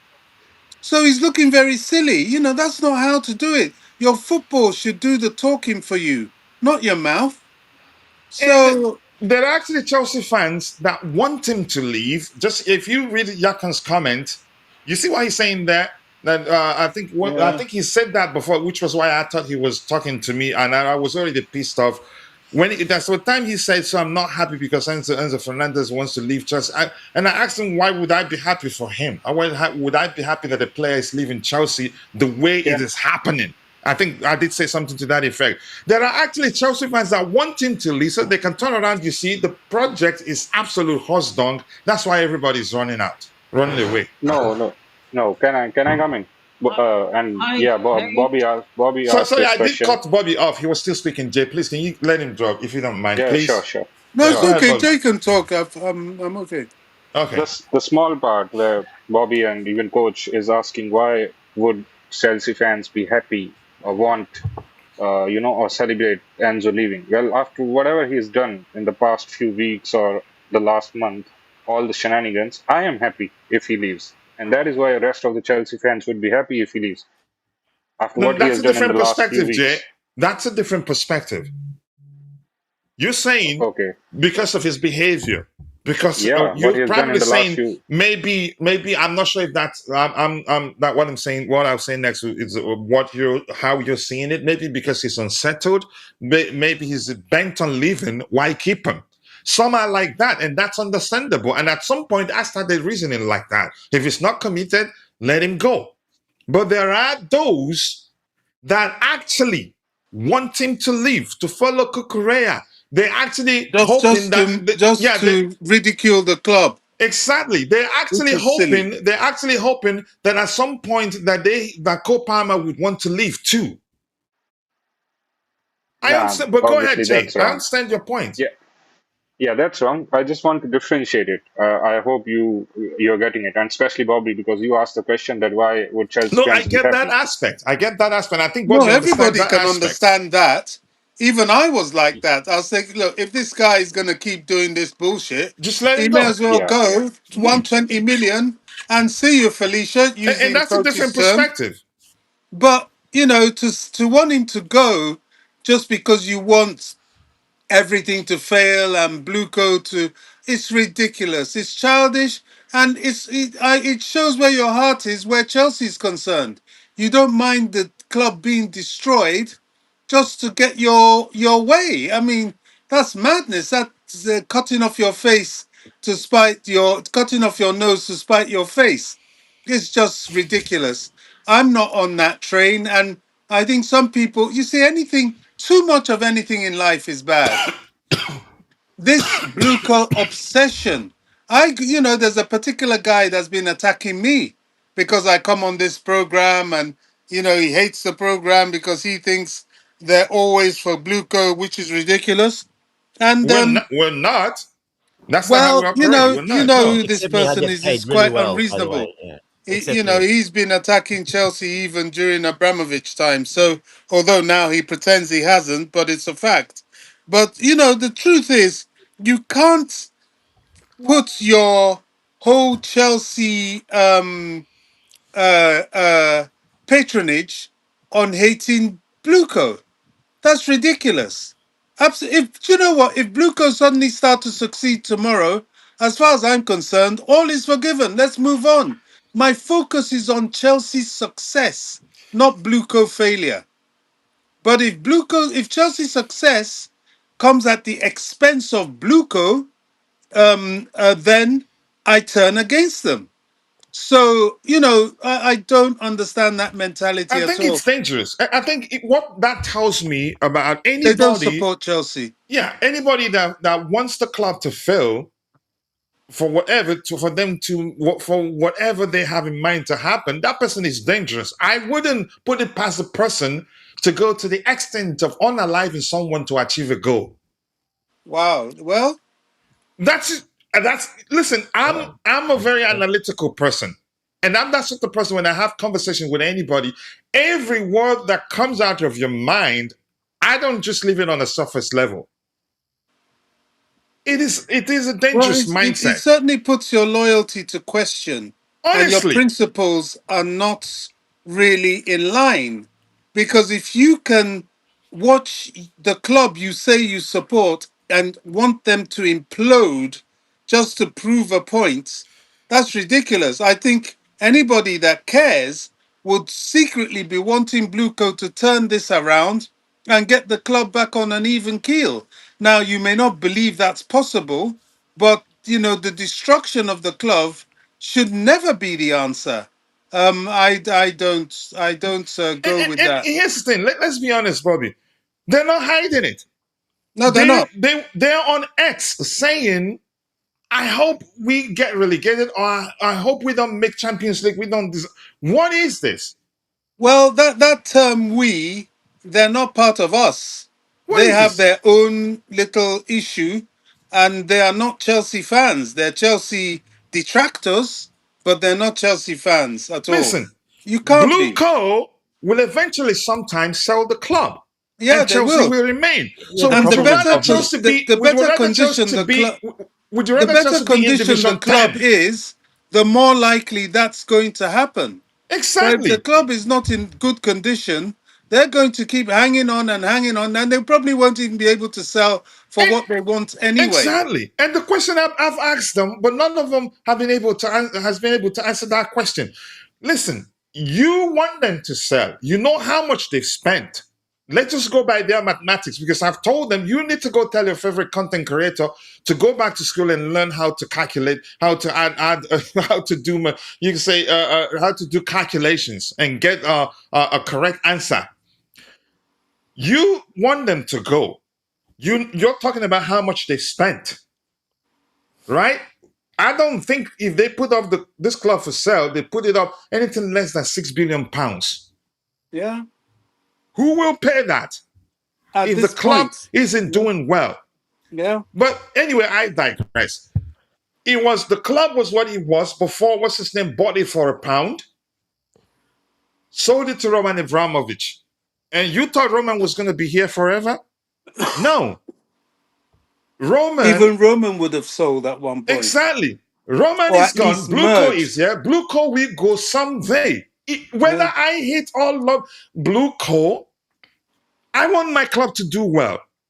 I will talk about their mistakes. I will discuss what can we do to put things right, to not repeat that mistakes. And I'd rather they stay. I'd rather Blue Co remain our owners at least for a foreseeable future. Because yeah, I believe they're smart enough to learn from their mistakes. And I'll be the first to tell you, mention a few of the mistakes they've made. And I'd rather keep, if I'm an employer, I'd rather keep an employer that has made a mistake. As long as the company still exists and is still okay to operate, I'd keep a worker, an employee that's made a mistake with the belief that they've learned from their mistake. And hardly ever do you go wrong by keeping someone that has made a mistake, but discuss that mistake they made with them. And I think You see, they've what a learned. lot They of even these said, But are people still willing to also invest in don't the club. understand is and they've, that look, mhm, the whole blue co thing, yes, they've been financially irresponsible. Yes, they've been incompetent. Yes, all those things I will accept. But they're making out that they are deliberately trying to Bankrupt. stonewash the club. Yeah, And yeah. that couldn't be further from the truth. If they were stupid, they would do that. But the media of football is success. You don't buy a club and run it into the ground and expect to gain something out of it. You buy a club and get it successful, and then you gain something out of it. So all these people thinking that they're here with this master plan to destroy the club, I think that's quite unrealistic and quite yeah. ridiculous. That's usually when I ask one of the sort of question I used to ask people when they start doing stupid nonsense is, what sort of sense does that make to you? Like, what sort of sense does it make that they on purpose destroy the club after spending how much they've spent? And what sort of sense does it make to say they're selling players to make profit? Make what sort of profit? Not selling players wouldn't even help them break even if we're talking about the salary they pay players alone. Even though we offer a heavily incentivized salary, I think it's just some you could say content creators. They just drive that into the skulls of their followers, and their followers actually majority of the times don't even try to think on their own. They just take it and run with it. The owners It's aren't, very they're not stupid. sent. You know, it's like a car Yeah, dealer. You buy a used car. Of course, you if you want to flip it for a profit, you're gonna soup it up. You're gonna make it perfect so that you can sell it for a profit. You're not going to buy it and then destroy it and expect to sell it. It makes no sense. You're just losing money. my So goodness. When you speak I don't understand their thinking. when you speak objectively, they say you have a mediocre This mindset. is the problem, Oh, coach. they say you're brown envelope because you Yeah. speak objectively. We speak objectively, and this is the problem. We're not proper Chelsea because we're not going against the ownership and we don't want protests, etc. And so we're not proper Chelsea. And people like Yakon, for example, they hate that and they come here and try to make trouble because Yakon isn't hiding it, and I respect no, he doesn't he hide it, which respect is him for I fine. respect his opinion. Look at what he's saying on the Honest, screen. Look at what he's honestly, saying. I have to say, you know, towards the end of last season, I was for the protests. I think the ownership needed to see the rage of the fan base. Sometimes that is a good thing. But Yeah, everyday protest, everyday complain about the ownership, it's not objective because it's it quite becomes the clear norm. It they're becomes the norm. trying to rectify the situation. And Here's we the should be point you made, praying Bobby. they're able to do that. Here's the point you made. When everyday protest, it becomes the norm. To the point It that be, they're arguing with each other yeah, at the it moment. becomes the norm and not a tool that will actually inspire change. Go ahead, Dante. To the point where they're actually arguing against each other. If you saw recently, the protest guys with the main guys that are hate Chelsea, they're actually arguing with each other because what POIS put out that he's, we talked about last The yesterday on that first show. time I've ever seen him be First time ever seen objective. him off it, and he copped it from all those type of proper Chelsea fans because he's turned into a brown envelope. And then the guys that are organizing the protest, they came out and put a statement out, and they're all fighting amongst each other now. But that's exactly what it creates when you do that. So it's just really silly. They're just very childish. They're saying that we don't support Chelsea properly because we don't want the owners out. We're too objective. Yeah, I mean, Trevoh is not a nice person. no, Trevoh Chebega's is like that as well. Yeah, he's no. even I'm said it just in his saying chat there. he's exposing mod manner that it's AI. Look at the question he asked him. Yeah, of course he's exposed. He knows how to work them over. Here's But the thing, Yakon, let's read what you have to say there. I respect your opinion, but my goodness, you're extreme. The fairness transpiring beneath those of us of opposing opinions who refuse to stay neutral and non-reactionary. You're actually the most reactionary. In other words, we are proven. How many times have you been proven right? I'm quite sure given that camp, on the side that you are, I'm quite sure you were one of the that was screaming that Maresca was a championship manager. And I know Bobby Fairview told me he's going to be gone by November that first season. I'm and quite they sure you hated were one Enzo of those that Fernandez. He believes was the we, poster we child. couldn't win the club. What though we should be winning the conference league, that we're probably not going to be able to win it. I'm quite sure you never believed you were one of those that was certain we're probably going to finish in the bottom table and probably not going to finish in the top four under Enzo Maresca. I'd swear you were one of those, given the way you speak now. And unfortunately, you want the club to fail. I respect your opinion, but I'm going to make it clear to you: if we're not going to, stay on topic, and you always just want us to talk about how you feel about the club or how you hate the owners, I'm going to stop reading your comments. Go ahead, Dante, if you were still saying something. I'm just saying the same thing with Enzo Fernandez. He was a Blueco marquee signing, the guy for the Blueco project. Him and Caicedo, but especially Enzo. He was the first one. They absolutely hated Enzo. All those people hate Enzo. And now when Enzo spoke up that a little bit that he wants to leave, all of a sudden the love came out of nowhere for Enzo. He's the best in the world because he's going against this ownership and this project and this model, and he's become now the poster boy of the ones that hated him. So it just shows you how obscured that vision and that thinking is. And it just shows you. You can say they just want the most. You say they just their brand is toxic, provocative. They Very don't. They toxic. Yeah. thrive when there's chaos. Yeah. Yeah, And when there's stability, they suffer a beat. Which was why even those that hated Enzo Maresca, the moment he was gone, they weren't actually paying attention to what was being said from reputable sources that he walked. He wasn't fired, but of course they kept hammering it. He was fired. He was fired. Why would you fire him? He was fired. He was fired. Nobody actually that at that time they weren't actually. I get it. There were other factors at play at the time yeah, that that's why led they to had the the managers protest. leaving. I The think focus I to think most of you're them. right in saying their brand is toxic. I That's couldn't it. put it better myself. Their brand is highly toxic indeed. The problem is, Bobby, it's a lot of the season ticket holders. It's a lot of the old school guys that go to those games, and there's a massive section of them. And obviously, their kids, their family, everyone around is the same because they support them. So it's spread out quite a lot, and it's quite Well, obviously some of the well, moves the club have because we haven't I, been I, successful. I That's helped don't, as well, but I don't want to say that because I know a fair good number of these people, season ticket holders, people that have been going to Chelsea for decades. I wouldn't want to say that. There are some, but there are a lot that are as objective as we are. Yeah, there is. Of Of course, course, there is.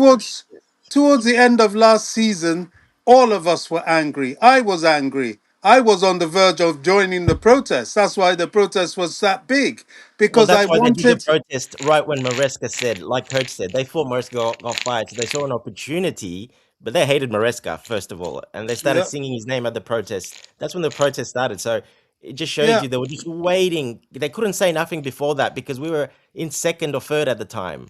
There was nothing happening. We were in third or something like that. We I, couldn't cross That I one over. think, shocked I me the think we most. have to. Go ahead, Bobby. I think we have to just get ourselves to accept that Chelsea fan base is divided into the supporters and the detractors. There are people there calling themselves Chelsea. They're not Chelsea. They've never been Chelsea. They just want to push a negative narrative, a toxic narrative on Chelsea. And if you look at the history of these people, it goes back. You know, there was one I pointed out how he used to attack Roman Abramovich era, and there was even another one. It was a her. I took her back to the Roman Abramovich era when she was blatantly one of the worst attackers of Michael Emenalo, who really was an excellent sporting director for us. But she hated him. She was always on his case. I So, think Stav hated the Manalo too. well, that wouldn't surprise me. So we've always had these detractors, I call them. They're not fans, they're detractors. To be fair to Stav, he is a fan.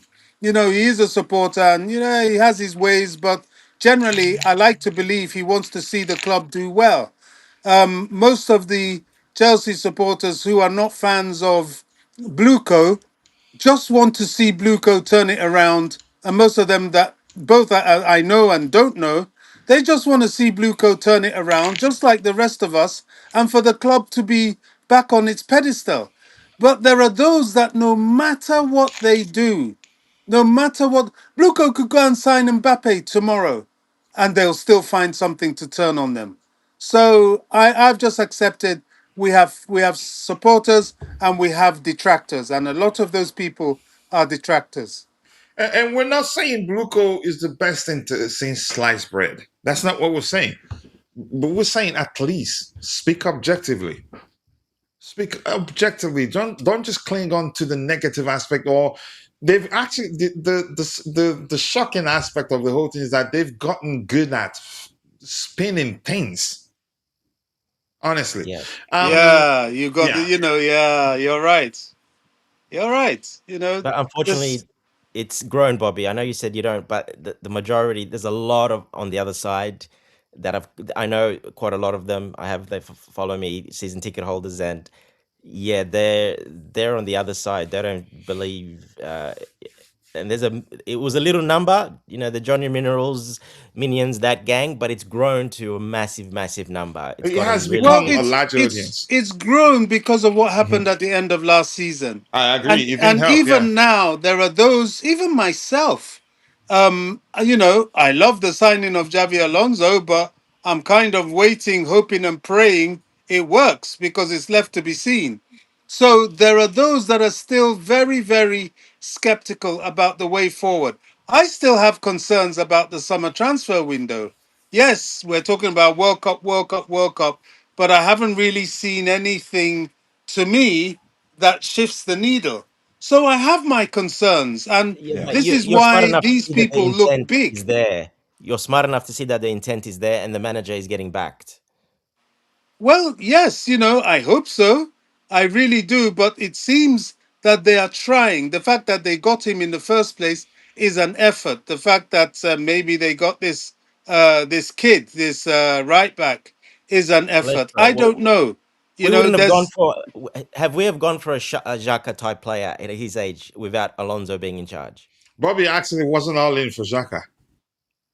Well, yeah. I mean, I'm not totally sold on it, but that's what he wanted, and we made a sort of scant approach for him. How Look, I market don't value? know. I think the jury's still out.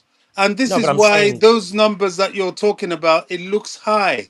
Because what happened from last season really has rattled people. You know, people want to see a real turnaround. The ownership have put back themselves into a corner where now the honeymoon or the project period is over. The yeah, fans of want course. to see direct Time success. to get serious. Yes, definitely. Yeah, yeah, I And agree. I think we've always made it clear that we can understand the fans' frustration. We can understand that it has gotten to a point where a lot of what we hear we're going to do, not many fans believe that because like Bobby, who wants to see it to believe it, and I don't blame anybody for that. That's different from wanting the club to fail so that you can come and say, "I told you."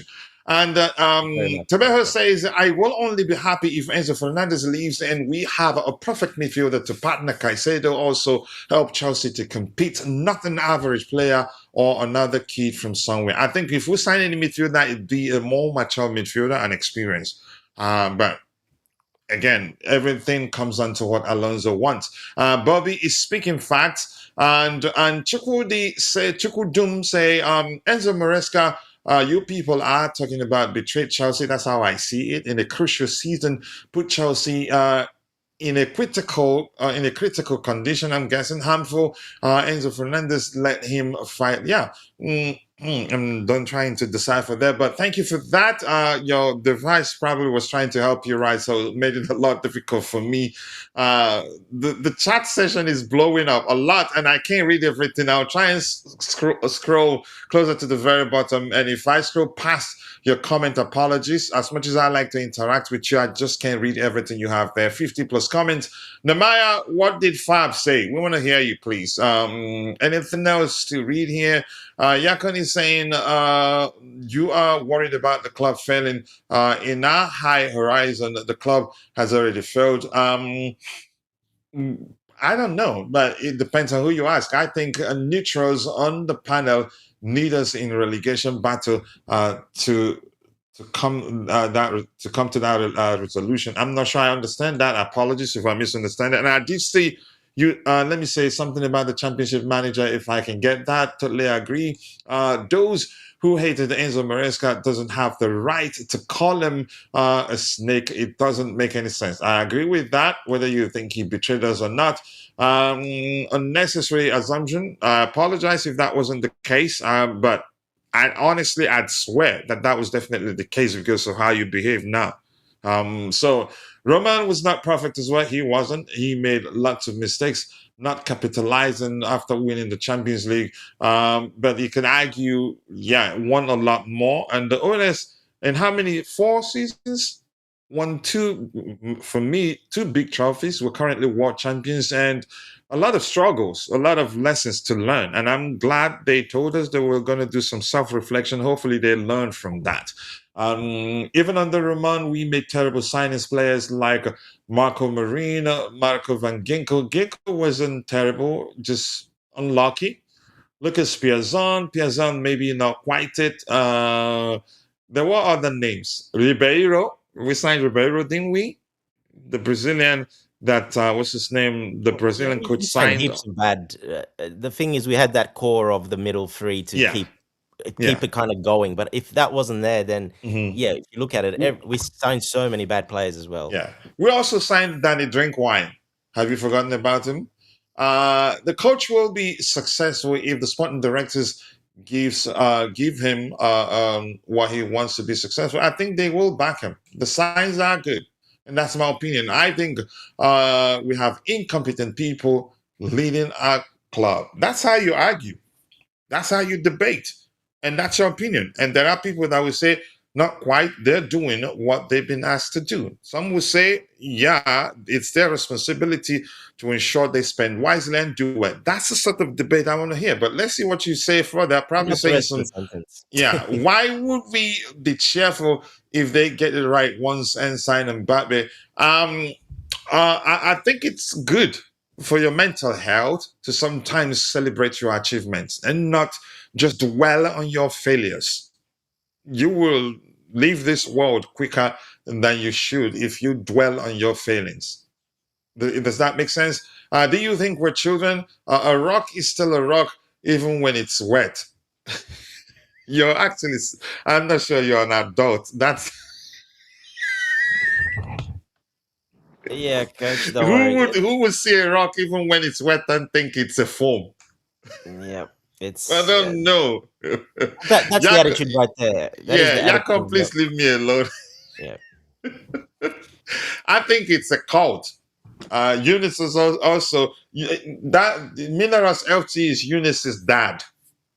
And I can't quite remember what happened. What did Eunice see about the ticket thing? That an allegation against Him, Benson, there's a lot of them that went there. Yeah. against what's his name, Todd Bowley, and he called his dad on X. Then Mineral FC, I hope you're seeing this. I couldn't stop laughing. He's made himself look. I know he's a smart guy. I used to follow him religiously until he started, and until it became clear that yeah, he has a toxic brand. Doesn't know how to speak objectively.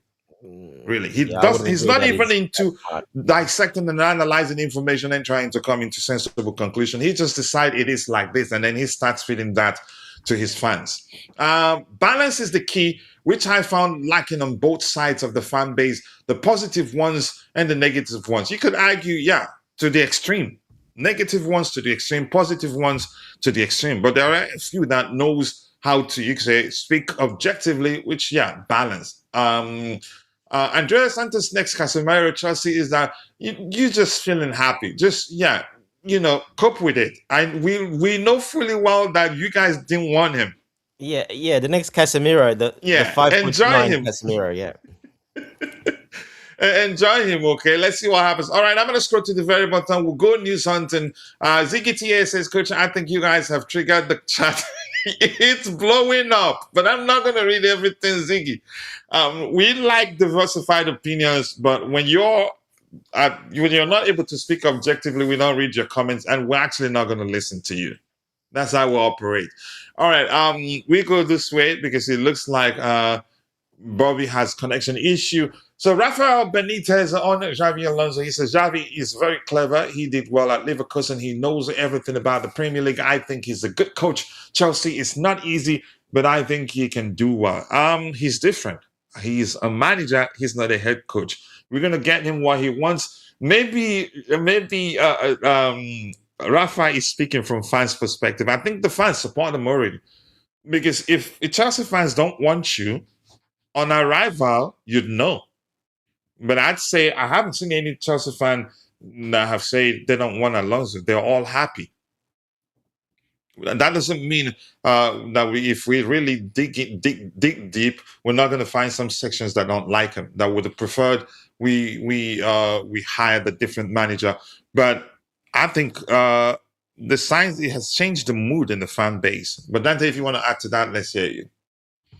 Yeah, look, it's definitely helped. But like I said, that core will always still find something, the ones that are organizing the project, and like I said, that is Mineral Crew and all those ones, they're still finding a way to find negatives about it. And that's the thing, they jumped on the Xhaka because we're not paying the money because, yeah, we're not serious and we're penny pinching. We have no We more don't money want to to back pay. him. Yeah, we have no money. Apparently, we're broke.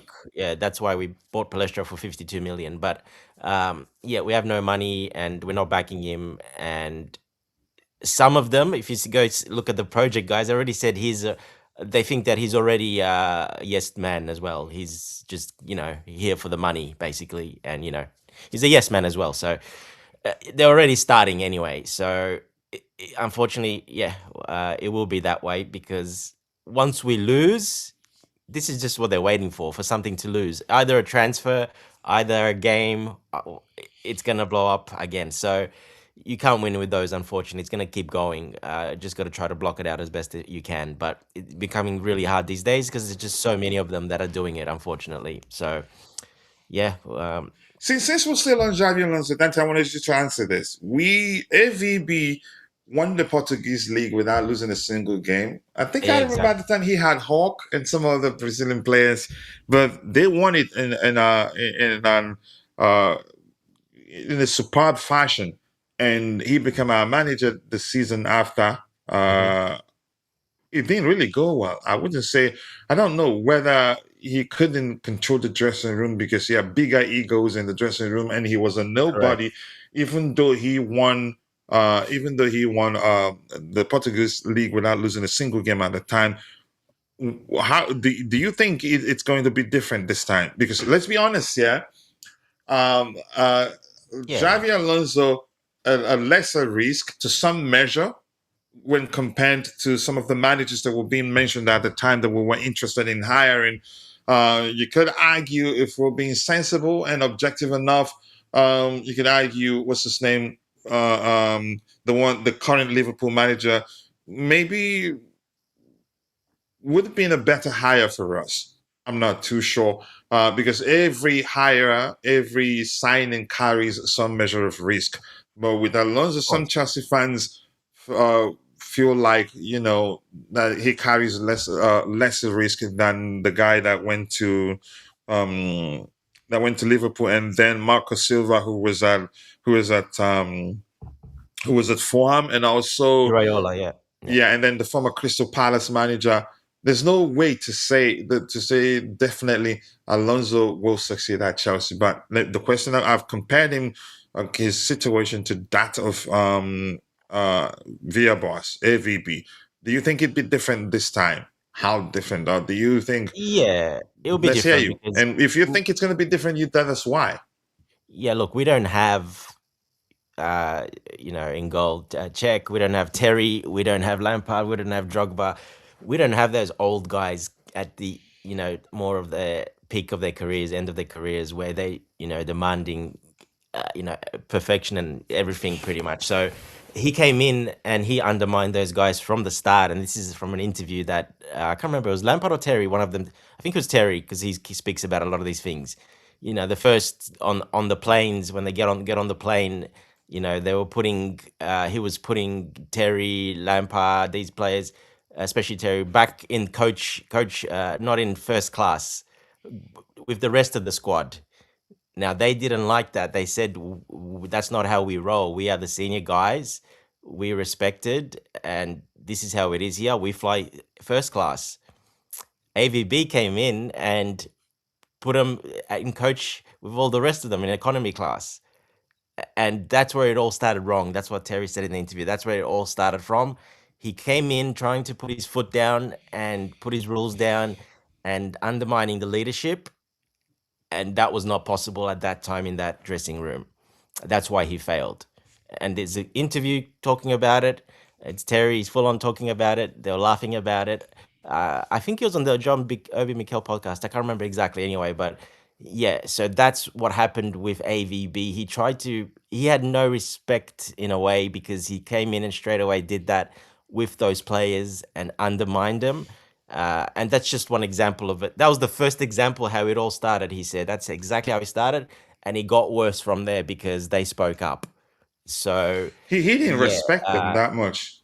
yes, so that's what happened. They had too much power at that time. Those players, John Terry, Lampard, Drogba, these had all the power. They were the dressing room basically, and deservingly slow because they've accomplished so much and they put everything out there for the club and the badge. And yeah, they just wanted to be treated with respect, but they also had the ego to be a little bit different from the rest of the squad, if you know what I mean. So, Yeah, I'm with you. uh, yeah, but this is what started with AVB, and that's not going to happen with Alonso. We don't have that. We don't have that at the moment at Chelsea Football Club. It's very different. So I'm not sure what happened exactly at Real Madrid, but I think a little bit of that might have happened because that's the only reason he left, not because of other stuff. We know that we haven't quite got the complete truth out yet, so we don't know. But we do know it's relationship stuff with the players. So that is, and remember, I did say when we signed him, that is the only little worry I have. Nothing else technical, football wise, nothing else. It's just that ego and how he clicks with the players. Because if you don't win that dressing room over, like Rafinha, pretty much. I think he came in. They did really well. Don't forget, did very well. The best English manager's ever done. The first 11, 12 games, and then He he broke, I started. think, at least two records. Correct. And then he started getting a bit too cocky and really, really changing things too quickly.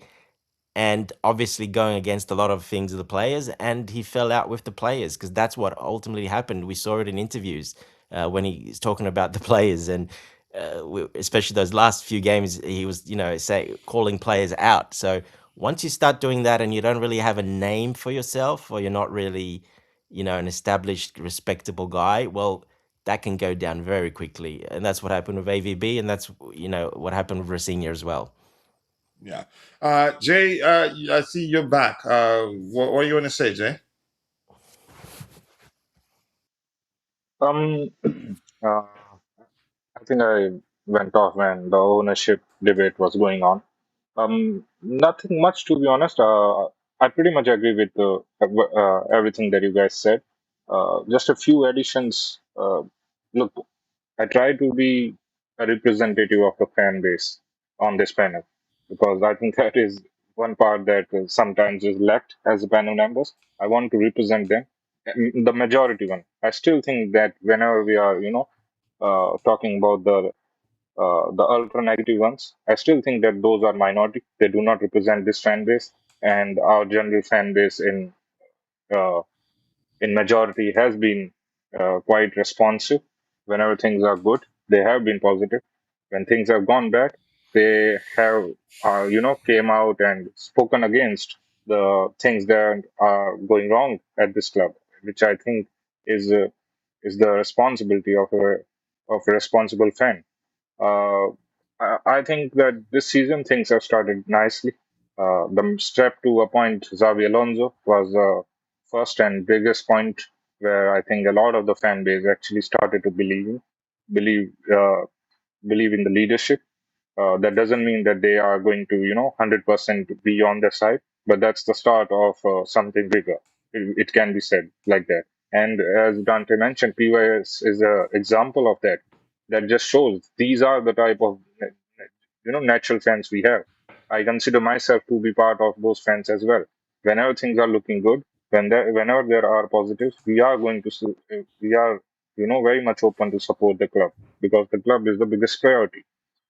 Now the signings as well, some of the signings that we are linked with looks really positive. Looks like we are going into a positive direction It now. looks they Window look is, promising. yeah, they look promising. The window is not closed yet, so I will reserve my whole judgment on it. But overall, the signings that we are linked with also looks good. So we hired a good manager. The signings that we are getting linked with looks decent overall. So things are looking good going into this next season. But at the same times, I cannot wholeheartedly be on the side of the ownership because I still think that there is a lack of accountability, which I think comes down to the sporting directors. I think there has been a lot of mistakes being made by these five sporting directors, and I do not think that there is accountability, going on. I think there has been support to the wrongdoings, which is where I and most of the fans still does not agree with the Chelsea ownership. But I totally agree with you that it is sickness from some of those fans who, in the future, wants Chelsea to fail, this ownership to fail, just because they want to be proven right. Because that is actually really sickness because you are just sacrificing the club, which is the biggest goal, which should be the biggest point at your heart. You're sacrificing it for your agenda, and those are the type of fans which I still think is minority, is nothing that should be celebrated or should be supported. And I distance myself, and I think the majority of the Chelsea fan base distance themselves from those groups and those fan base. Thank you so much for that, Jay. I appreciate you. Thank you always for always speaking objectively, and I think it'd be accurate to start calling you the fans police or the fans lawyer, which is correct in a good way, not a bad thing. Though I know you understand that. Let's see. Rax Mori says, "I don't get the moral policing directed towards fans who are negative. Why shouldn't they?" Be negative. Okay, good question. Why shouldn't we also speak our opinion of those fans in question? It does go both ways. Yeah, it does go both ways. So they have every right to express I don't know whether you call it negativity or not. They have it is still their opinion. They have every right to do that, and we have every right to say, you know what, this is how we see it. It's really that simple. You can expect us to shut up about the way they speak, and then not ask them also to shut up, not let them know, yeah, if they speak, we have every right to respond. He says 90% of the signings have been directed with the motive of profit. 90% of the scouting has been wrong. I think you are on papers making it 90% so that we can get into a back and forth, and I'm not going to do that. You know you're lying, in all honesty. You can take your time, go do the mathematics. No one is sacrificing it. Everyone is entitled to their opinions, like you say. Yeah, and we all agree. That's how we Now, operate here. now I want to reply. You Yeah, are sacrificing to those fans who want the club to fail in this upcoming season just because they want to, be double down right. on their hate for the ownership. Then you are sacrificing the club's interest in general. That Yeah, is not a sensible thing to do. yeah, I agree. Not a sensible thing at all. The club is you're supposed to be the 12th man, irrespective of irrespective of who is at the helm of things. You support your club. They come and they go. All right. Thank you so much for finding the time to join Tobago. Much appreciate you. When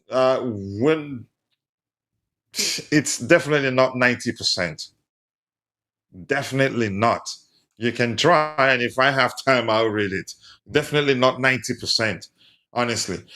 This turns out to be nonsense. We've talked about that. They were saying that we were trying to hijack the deal. And Jay, I haven't asked you, what do you make of who was that?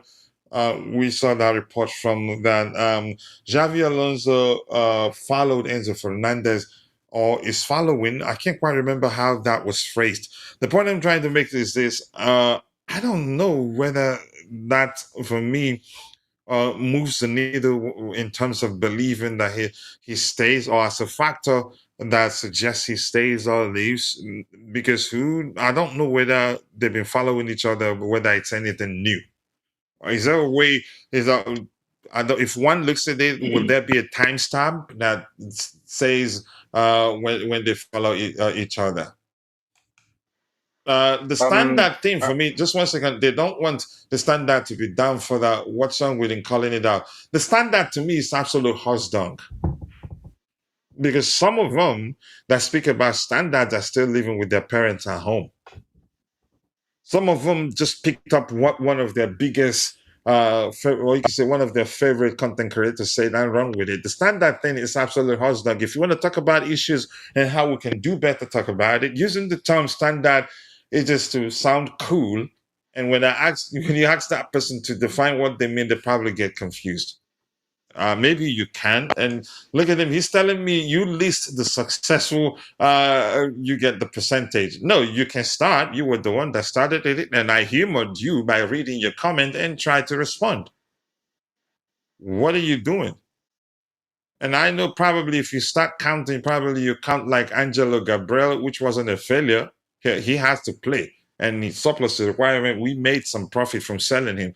Who else are you going to list? That you would say you at most the lap Garnacho, you wouldn't even that's to outcome to get his a defense, because yeah, he And had been injured on occasions. yeah, and coach, one thing I don't think you can question this ownership is how we sell players and what the amount we get for players. And you know, look at, for example, on Arsenal, 35 million is their highest ever record sale. So we sell extremely well. In this new ownership, especially, everything's got a 15, 10% sell-on clause or a buyback clause or everything in it. We're going to be making money, and this was their view, long term. That money will come in long term from all those add-ons and everything. Like a Leslie Ugochukwu that's going to go probably for 30 million or whatever to where he's going, 20% there. Nearly every contract, most of the players, not all of them, but most of them have a sell-on clause or something added into the contract. You can't deny that they're good at doing that at business. They're selling players. So no, even if if he Rax considers those failures, well, then that's up to you. But that's not a failure. They're not, and I'm not going to do that with you. Please, I have a show to host. Is there anything else you want to add today to what we this particular topic before we complete the news hunting and call it a day? Yeah, the Enzo and Xavi, following him. I think people are reading a bit too much into it. I think He's done that with all all the these players, big Jay. He has to follow superstars. the players. He's the manager. Exactly. I think it's just a normal procedure. He just joined the club, and I think there's a social media team which does this job for him. I do not think that they have been, pinpointing and discussing each followers which needs to be done and which doesn't needs to be done. I think it's just a social media team which has, done its job, and I think people are just reading too much into it. Although I think the process of assimilating Enzo Fernandez back into the squad or in a way where he is, going to uh, be integrated in a positive manner where he is accepted both by the squad players and also by the fans. I think that needs to be done, and I think if he's going to stay, if it gets 100% confirmed, then I think there are other mediums and other ways in which both the manager and the club are going to do that exercise. But following him on Instagram, I don't think that is the part of that big, exercise that is going to happen later in the window. All right, Yakon, you made a good point there. Heston, I'll try not to speak in that manner again, but that was just a point I'm trying to make, that some of them at a certain age are still living with their parents and they've had good opportunities to make it in life, or to do well at where they work and then. So that's why sometimes they also be careful how they speak and how they name call people and others that don't agree with them. But you know what? I agree. You make sense. That's not good. I'm going to try to speak differently next time. But what I promise you, if anybody comes at me and speak in that You're not perfect, manner, coach. You and know I've that. had people attack me personally, and if it happens again, I'll respond in kind. Were you saying something, Dante? Just saying you're not perfect. That's fine. We No, all I'm not. do it. I'm a We all human, do but I'm that. saying, you know what? I'm sorry for speaking like that, but I was just trying to make a point that some of them who are saying that at a certain age and with the opportunities that they've had to make it in life, some of them got good opportunities and still didn't. And usually it is Oh yeah, people of course. who have nothing to do, have so much time on their hands because they're not good at what they do not, but still they're the ones that call out people the most. If you get the point. I'm just gonna say this. Let me just shut up. But you know what? I was wrong to have spoken that way, and I apologize sincerely, wholeheartedly apologize. But that's how to show you how you could say the ridiculousness of the way they talk about the standard thing. And when you Yeah, say like proper define, Chelsea. Yeah, exactly. like When you proper ask them to Chelsea. speak of, Exactly. talk about, they won't, and they've done a lot of. You can say, let's say, in the case of, for instance, in the case of Rosinia, even though I was concerned that he wasn't ready, I knew he could do it if only he takes things gradually.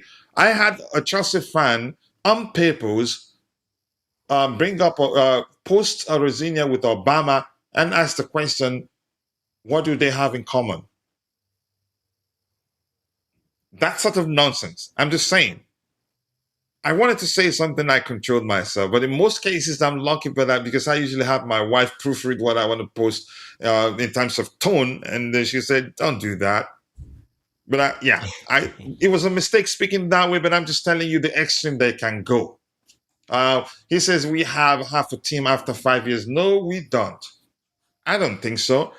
Last season, it is of my opinion, humble opinion, that we were actually two CB signings or even one CB signing away to actually do better than we did last season. Why? I will tell you, go look at all the games we lost. Except you can say the team's morale was down when Enzo Maresca left. But before then, check the games we lost before that time. You'd see that at least 80% plus of them were down to defensive errors, which reflects the argument that had we signed a defender, at least one good enough CB during the transfer window, that we could have done better than we did. Could have, but we're not Yeah. sure. That's but we're speaking in hindsight right now. But in hindsight, because Palmer, for example, if Palmer was the Palmer of the previous season, well, then maybe as well, but he wasn't. But go ahead, Jay. You were saying something. No, I was just saying that I absolutely agree with that point, and that is why it hurts even more that we were just one or two signings, away from having a good season, and that is why it hurts more. And that's one of the reasons why, actually, when looking back, I'd say I think you've heard me say that. I think Dante, you've also heard me say that. I've said something that even if we had restrictions that meant you could say we weren't able to really sign players that we wanted to sign, we could have been more strategic with the spending. But Coach, this is where Maresca comes in as well. And if you look back at it now, we did have those extra CB there. Renato Vega, for example, which he did not play. He didn't want to play. I didn't like that, really. Okay, but so I don't want to really blame him because Vega wanted out. Yeah, he wanted out because he wanted to be playing as a CB to get a chance in the Portuguese national team. But, so he was looking out for himself. But still, if Maresca gave him the opportunity as a CB, he would have taken it. But Maresca had other CBs that he preferred playing at the time. It's the same CBs we had during the season, Coach. It's no different. There wasn't any other CBs that we sold. It was the same one. I just want to say, Yakon, thank you for calling that out. That's how we operate here. Nobody's perfect. I apologize for speaking that way, but you get the point now. So let's see. This here says, Como didn't make or raise an offer for Trevoh Chalobah despite rumors Inter are the only Serie A club truly interested, awaiting a meeting with Chelsea. I'm concerned they will probably end up not selling him to Inter. Why? Because talk about penny pinching, that's what they do. Italian clubs do that better than any other club. The good thing is that they've shown a bit of intent, the Italian clubs this season. Look what AC Milan, look what Inter Milan wanted to spend on Palestra. They've actually shown something this season where we haven't seen for a long time, and that's them spending money. So that is a good sign. Hopefully that comes across to Chalobah. Yeah, I agree. Maresca was this next CFC gamer. Thank you for joining again. Colwell, Caicedo, Palma, Steve. Everyone else is injured, all linked away, filling the holes. We top four competing. Listen. Let the transfer window. Let's get to the end of the transfer window first. Then we'll see. He refused to use Nkunku, Felix, Viega, and Estevao. I wouldn't blame him for not using Nkunku. I defend that. Nkunku, for me, the lack of the inability to press, as Maresca wants his number 9s to press, or 8s or 10s. Even Cole Palmer presses better, much better than Nkunku does. Cole Palmer wins a lot of the balls in the final third. Jesus, balls.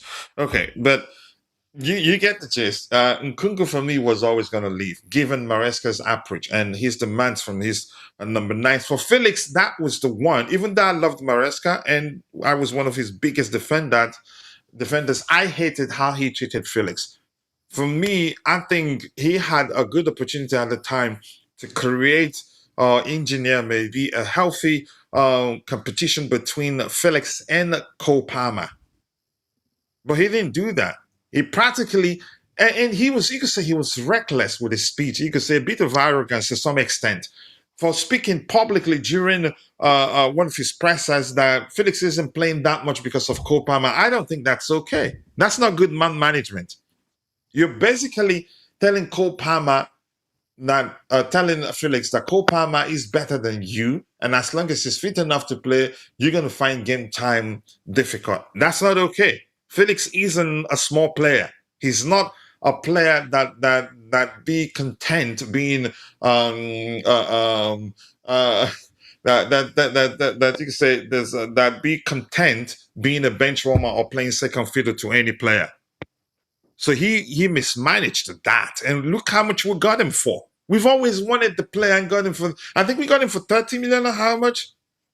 And yet 40, something around 40, yeah. And he managed to ruin that. Felix would have been an excellent player under Xavi. Even though I defended Enzo Maresca and I So did loved I. him, but that infuriated Yeah, me.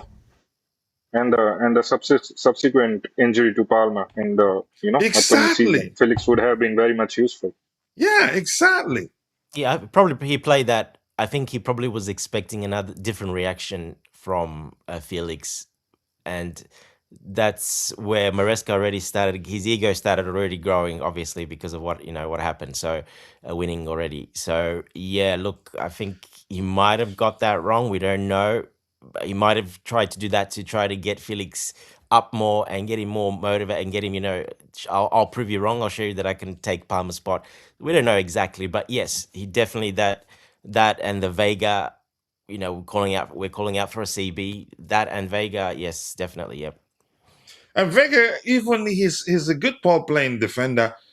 He's also capable of playing as a DM. I think he would have He done was well never for he us was as a never a left CB. back. He was never a He left was back. never a left Ever. back, yeah, but they wanted to play him as a left back. He's too tall and he's too big to be a left back and too He's slow. good aerially too. Yeah, He's rugged, physical, even more physical than some of the CBs we have now.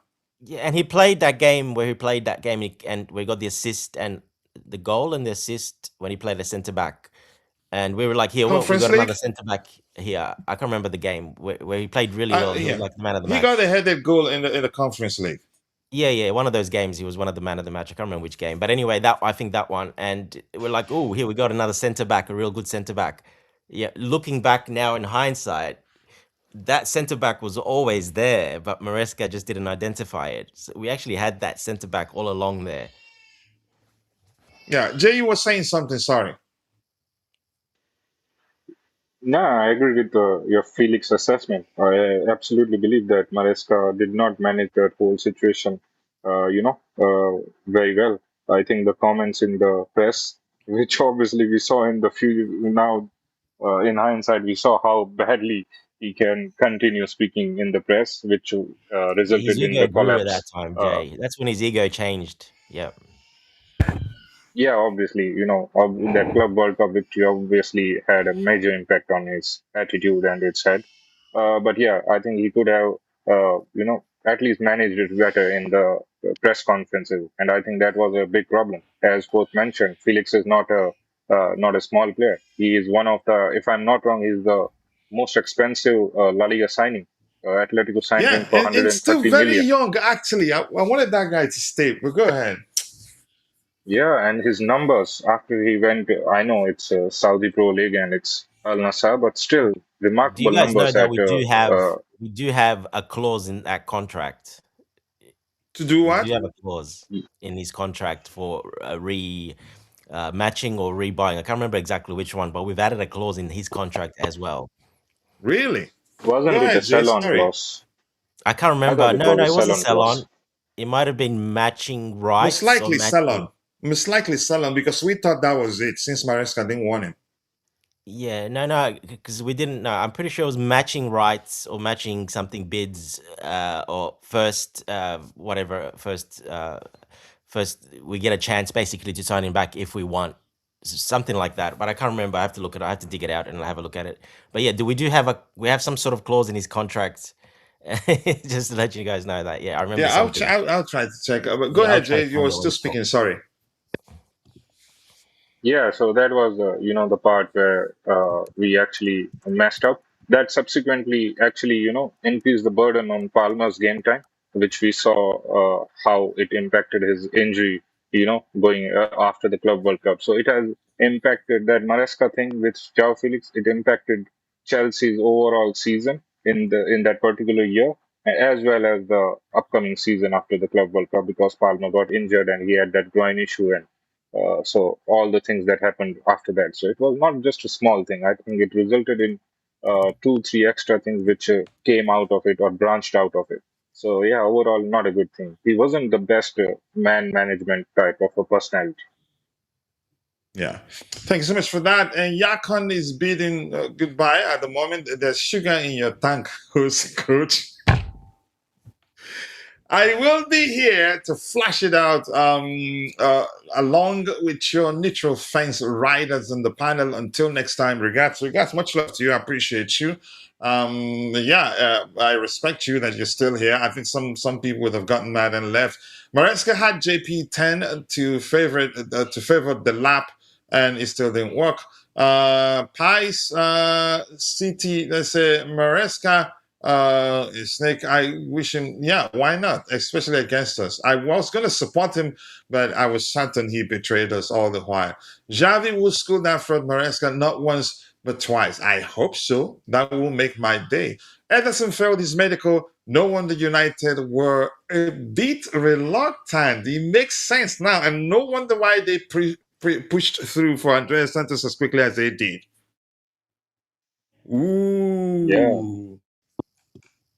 No I wonder. always had the doubt with that. The reason Andrey Santos is leaving Chelsea is because of game time, and I had doubts that how is he going to get the game time at United? They're already signing a midfielder in Anderson. They're planning to sign another one, and then there's Anderson, and there is established Kobe Mine already. So how is he going to get the opportunity? Now it makes sense. Anderson is not happening. It makes, and probably maybe Andres Santos was informed of that early on, because the agent will ask question, how are you sure he's going to play? Yeah, it has to be. This has to be an impact, and that is why that I think this deal happened so fast. I think this Addison deal had a role to play in how fast the deal happened. Because Wow. he had an initial medical, but they requested a second medical, and obviously he failed that second medical. That's probably because they saw something. Exactly. Yep. Wow. Regis Smith training on Wednesday as he continues to recover from a hamstring.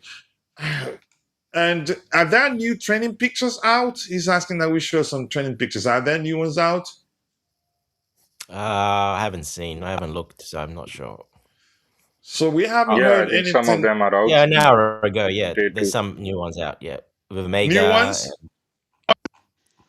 Let me see if Vince have it. If he has some of those new ones, we'll just look at it and call it a day.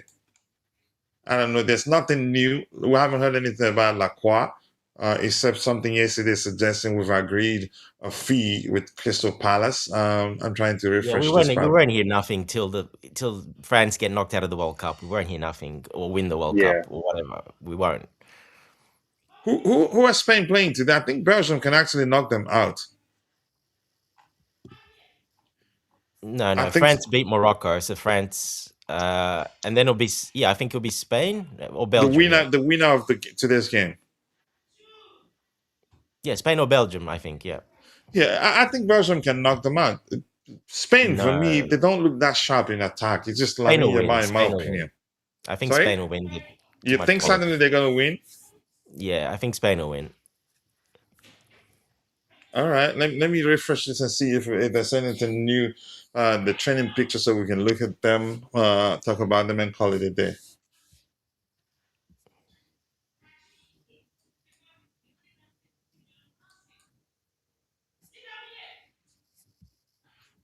I hear my wife tell somebody to kneel down here. What has he done? I'll pretend I can't hear. I heard that. Yeah, I don't want. You heard it? I heard her say something, but I don't know what she said. Don't worry. Okay. Yeah, the settings is working. The background noise isn't distracting that much. It's a Nigerian thing. Kneel down here, hands up, and close your eyes. I don't know what it means, but you need to end the stream quickly if you want to live. She's not gonna call me. She's probably, if she wants me, she probably comes stand at the door first, signal me, like, when is it gonna end? But honestly, it's a Nigerian thing. They say kneel down, hands up, and close your eyes. People in the chat, we are about to witness live murder. And I think Shay Wendy understands, because Ghanaians, they have a lot of those cultural way of defined cultural way of disciplining kids. They have a lot of that in common. So training here, Emera in the picture. This is a video. I think Emera will surprise a lot of people, even you, Jay. And Vince here saying, why do I have? Let me change this so we can be seeing what I'm reading. Yeah, I think Alonso would like his obviously his height and his unpredictability, And which he can he's able have, to drop deep too, and very effectively. good at That's why I linking up. say the lap Yeah. the most likely to leave. Yep. Most I think it'll be Omega and João Pedro, and yeah, I think the other two will probably And leave. Jackson could still leave. Oh, Jackson's leaving. He's not staying. I Yeah. don't believe he's staying. I So don't this see is it. picture. This is picture of Emera. Okay. Also in the gym. I think it's a video. I'm gonna go find that video and play it. What are we seeing here? The Nigerian what? Young Nigerian international Benjamin Frederick has been Frederick has been promoted to our first team. Congrats, Benji. I don't know him. All right, let's see. Why do I have a feeling that Estevao is going to cook on that Alonso? Who will be Alonso's Vitz at Chelsea? Yeah, The obvious answer looks Palmer, it looks but Palmer. Yeah, could be there's a Estevao, but Not Estevao? go on, Jake. Not Estevao, as Jay? I said, the obvious answer looks Palmer, but obviously it depends who is going to play and what formation we are going to play. If we are going to play with a back three, then there is chances of those two tens. And I think it's an open opportunity. And I still have a bit of hope that the signing that we are going to have, that the extra attacker that we are going to sign, the left-sided 10, I think that could also have an impact. I think it's in very, very much open space. But chances of Palmer getting, his Here's why I think my wife will come calling.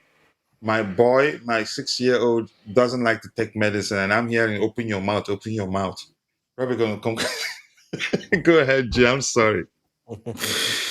Ah. nah. I would still put my money on Palmer. Palmer with a bit more to his game, a little more physical. You could argue a better finisher. I think Palmer's a bit too selfish for that role, to be honest. I think he's become quite selfish. He can change. Yeah, he can change. Esteval's a little bit like that from what I've seen him as well. He's always likes to shoot first and then assist second. So he likes to, do that, which is fine if you get the numbers and you're doing well. But I still think we're missing that proper creative 10. The guy that's just, In other words, you're saying the same thing we've been saying all the while. We need a traditional 10. That's a good creator. an assist guy, like Juan Mata, an assist guy first. The guy that looks to assist and get his teammates involved first, and worry about that secondary.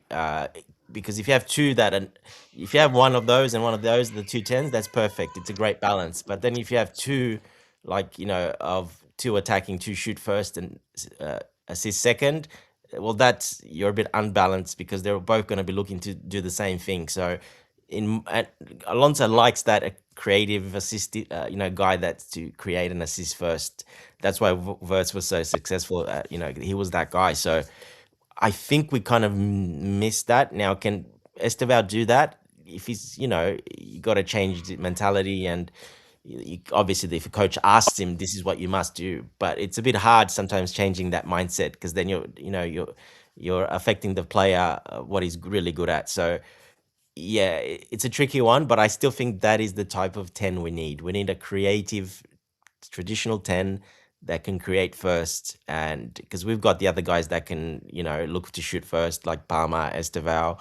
Those guys will look to score first and shoot. Even Gittins needs a lot of work because he's more of a goal scorer than a creator, but even though he's a winger. Yeah, exactly. So he's another might play a 10 or a wing back. The other one is Quenda. Quenda might be used as a 10 if we're not signing anyone, because Quenda is that guy. He is an assist first winger. So, and that's come Barco, if he stays. Barco is very much an assist wing player. He could be surprised as a 10 as well. Even from a deeper, or maybe except if Alonso decides to use him in a deeper position. And that's why I said once we see the first, the first month preseason, see who, we'll know a bit more if we're going to sign a 10 or not, because Alonso might already favor, or has in his mind, because he's looked at the players already, obviously, that's what he's been doing, analyzing. So he might already have, I'm playing Quenda as a 10, I'm playing Barco as a 10, I'm playing Enzo Fernandez as a 10, it may be, if Enzo stays. Uh, so there is options there, but yeah, I think you can't have two guys there that are just shoot first. You can't. You got to have a balance there. You got to have a guy that to create first, shoot second, in my opinion.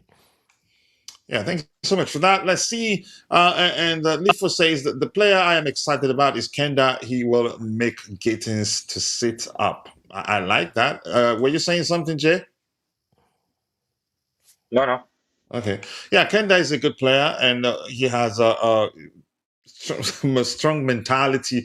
We can play back with that. I agree with you, but Alonso might decide to use him in more like a deep line player, but we'll see. It depends. Palma and Estevao are creative, but we can reduce the creative burden by signing more creative players. So we have a lot of outlets of creativity. So we don't have just two. If two of them, if we have only one of them on the pitch, and if they're not performing, then we're in trouble. So that's They're why creative, but I think you need to sign more creative player to reduce that burden on Palmer, more importantly.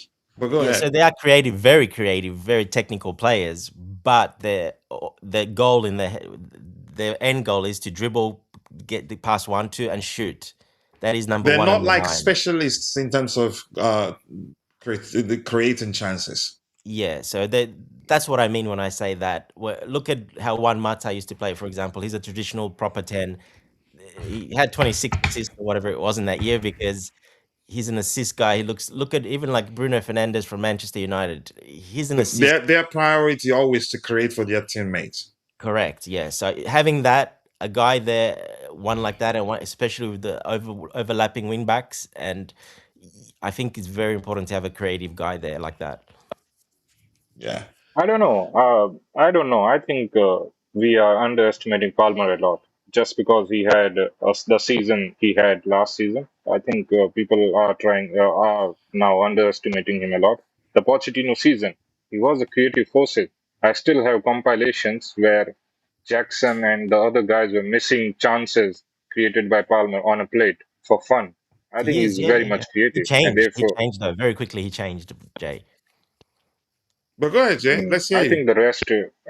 I think the rest that he's having right now, and the missing the World Cup thing, which is going to impact him in a positive way. I'm pretty sure. I think this rest can bring the Palmer that we saw under Pochettino. Obviously, the tactics are different, the styles are different, but I think this rest that he's having right now and the motivation that he has. Same for Estevao as well. I think the both of them not getting called up by their national sides for the World Cup. I think they are going to motivate them in a very positive way, I especially hope Palmer. so. I think I hope so. we are about to see the best of Palmer again. I'm pretty much hopeful. I do not think that he has completely transformed or become a different type of player who cannot go back to the best that we saw under Pochettino. I hope so, really. I hope so. And Shewanta says that I do understand. I used to punish my sons like that sometimes. My primary school and secondary school in Nigeria, yeah, it's a thing. It seems it was although it comes across as not a serious punishment, but once you stay like that for 5 minutes, you will hate it. Even kids telling a kid, go sit down, sit there and don't move. It's enough punishment. Yeah. Welcome, like Makalele Lifo says, welcome to you. He says, maybe a Morgan gives White or Rogers. Wharton for me. Wharton is a creator. And Wharton for me, from what I know, correct me if I'm wrong, he always prioritizes creating for his teammates. I like Wharton. I'd rather, but Morgan Gibbs White, I wouldn't mind him, even though I would say he's underrated too. He's a player that a lot of people don't rate him, but he's a very, very good player and industrious too. Good luck dealing with Nottingham Forest. Sorry? I said good luck doing business with Nottingham Forest. Yeah, that's another thing. I like Watson. He's Morgan a hybrid, Rogers. not okay. But MBO5 is saying Morgan Rogers, coach, I think. Yeah, Morgan Rogers, coach, I think is actually, on the contrary, overrated. I think people overrate him a lot. I mean, I If you're agree talking to about that. Rogers, That's you could say. I think overrated. It depends if you're seeing him as a creator, but Yeah, he carried he's that team last season. He carried yeah. that team. But he's not that much of a creator. If you want to sign him, I He's not a wouldn't want us to creator. sign him as a 10. But Jay, let's wait, hear your reason for are that we are comment. we Let's hear your reason, Jay. are we talking about the same player? I was talking about Morgan Rogers, not Gibbs White. No, No, Morgan Morgan Rogers. Rogers Yeah. is not that much of a creator for me. I wouldn't sign him Yeah, I bearing was him. talking about Yeah, Rogers. Gibbs White, yeah, he literally carried Nottingham. And so did Morgan Rogers as for Aston Villa. but Jay Dante, I'd rather Gibbs White.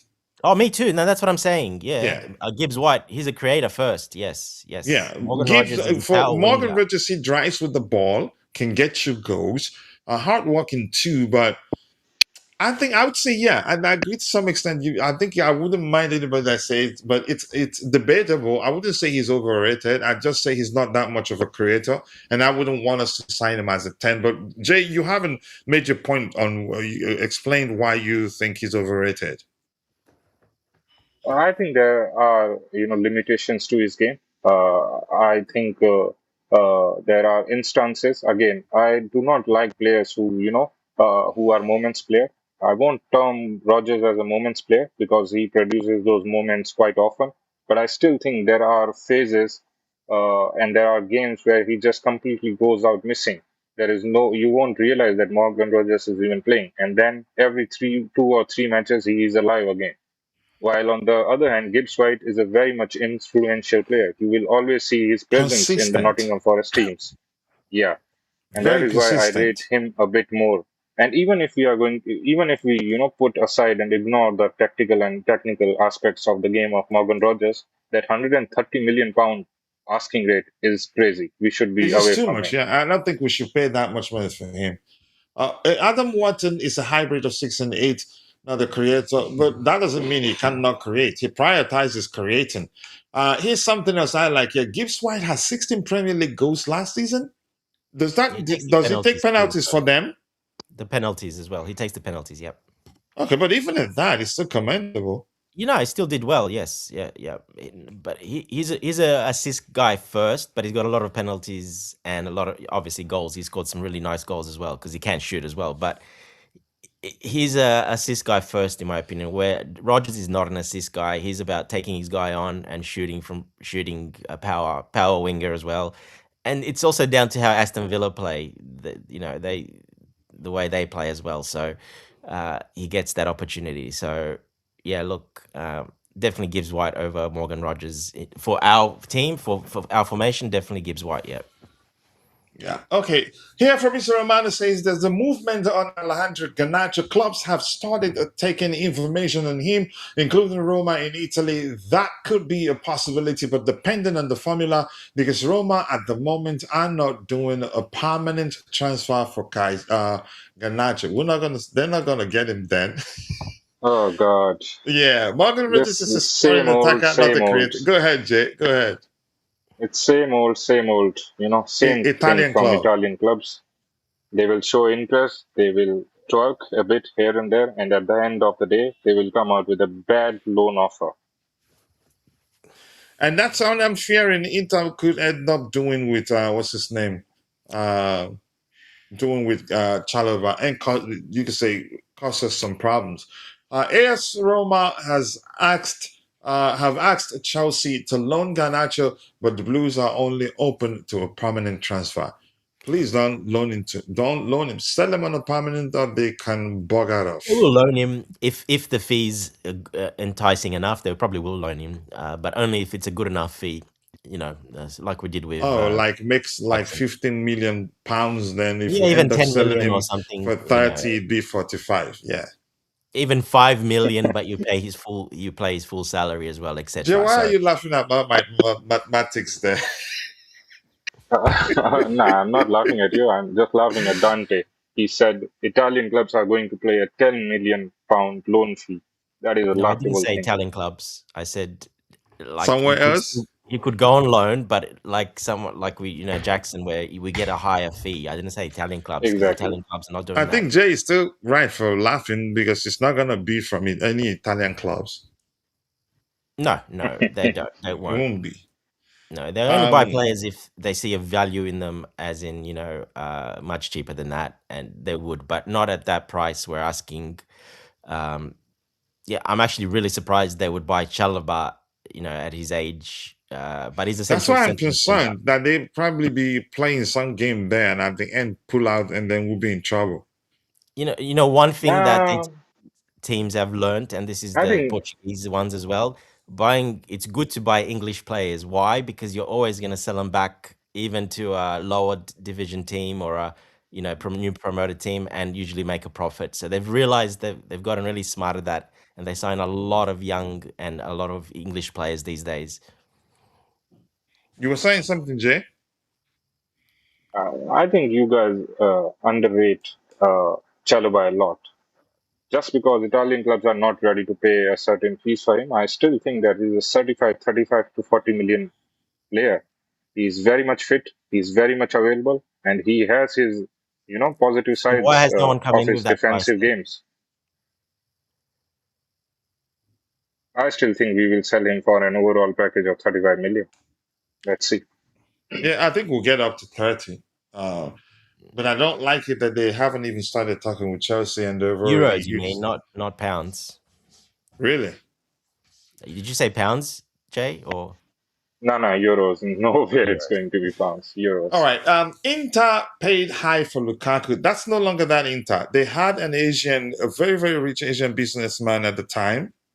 The Chinese, yeah, Chinese. Yeah, Chinese businessman. Yeah, I think Yep. he's had to sell the And club. yeah, Didn't and he didn't sell it? didn't they pay high? Didn't they pay high for Lukaku because of Conte? Correct. Yeah, yeah. Look, Yeah, because that of is the only quantity. Yeah. position Italian clubs pay high on is a striker. That is the only position they pay high on. They always do that. That's one thing they like paying for strikers. They'll pay because they know that's goals, etc.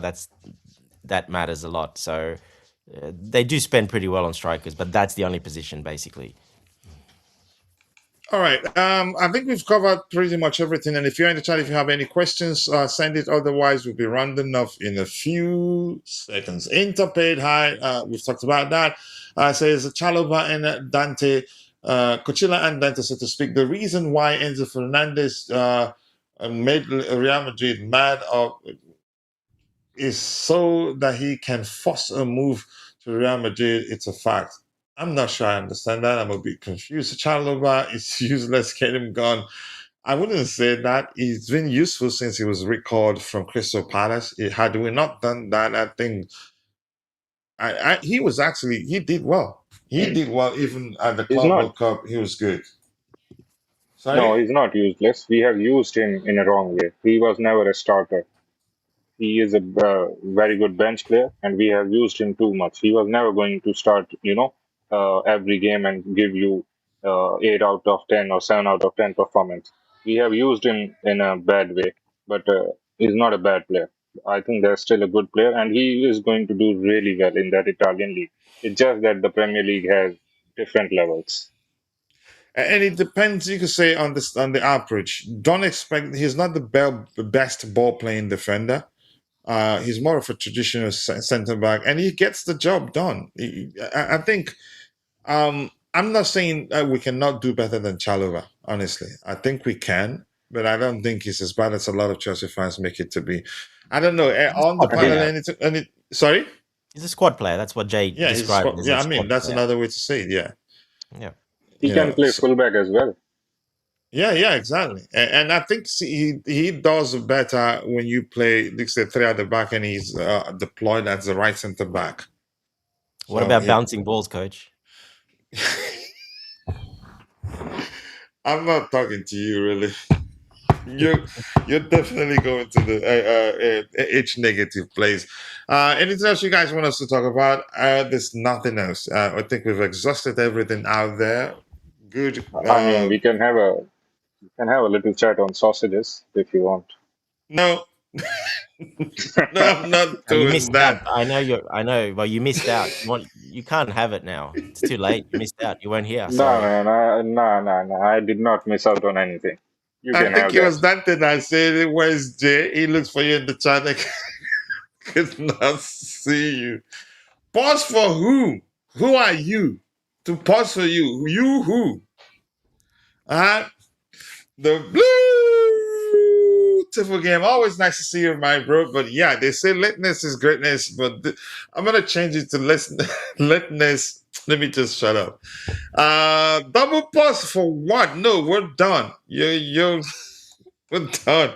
We don't have anything You're else to too talk late for about. the barbecue, for the sausage. You're too late. Sorry. Yeah, you're too late. We're not talking to you. Go back to work wherever you were.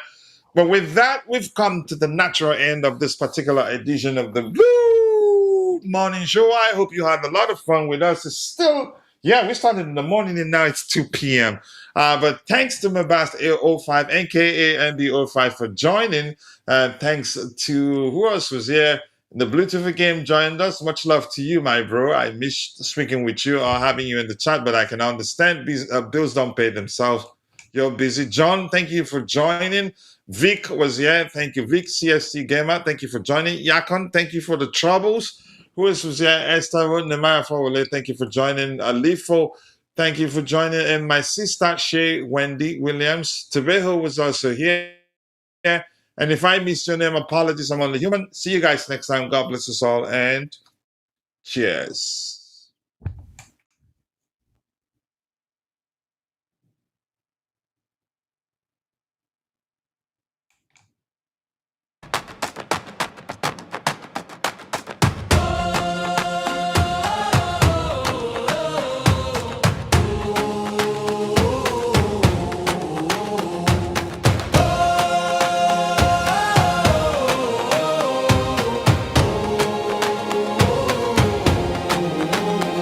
From the bridge to the stand, I carry that crest in my hand. Rain on my shoulders, still I stand. Tell me who wears it like we can. Mud on the boots, heart of gold. Those stories living in the cold. Every name that the walls still hold. I was born for this, I was told. Hear that roll in the air, feel that fire everywhere. We don't bend, we don't fold. We were cut from that blue gold. Blue till the end, blue till the end. We rise again, we rise again. Blue till the end, blue till the end. This is our name, this is our skin. When the pressure comes down hard, we don't flinch, we play our part. Every scar on the back says more than 1,000 songs before. From the first whistle to the last, we remember where we came from fast. No throne, no crown, no borrowed fame, just a city calling out that name. Hear that roll in the air, feel that fire everywhere. We don't bend, we don't fold. We were cut from that blue gold. Blue till the end, blue till the end. We rise again, we rise again. Blue till the end, blue till the end. This is our name, this is our skin. Let the whole ground shake, let the whole world know. We don't chase a moment.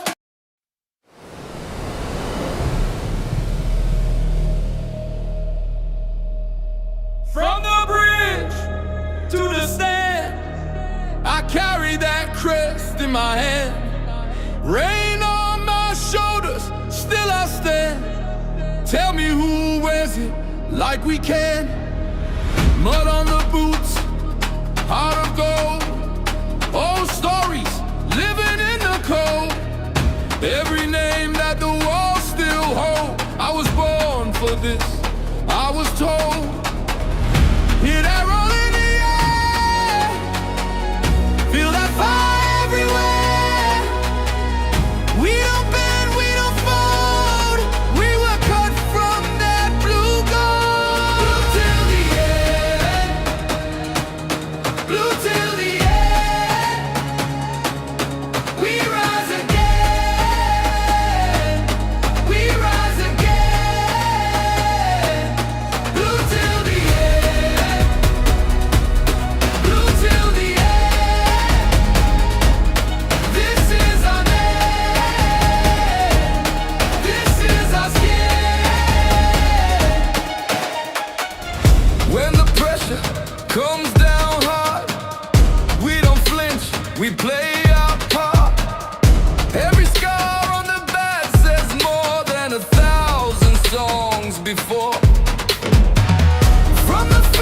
whistle to the last. We remember where we came from fast. No throne, no crown, no borrowed fame. Just a city calling out that name. Hear that roll in the air. Feel that fire everywhere. We don't bend, we don't fold. We were cut from that blue gold. Blue till the end. Blue till the end. We rise again. We rise again. Blue till the end. Blue till the end. This is our name. This is our skin. Let the whole ground shake. Let the whole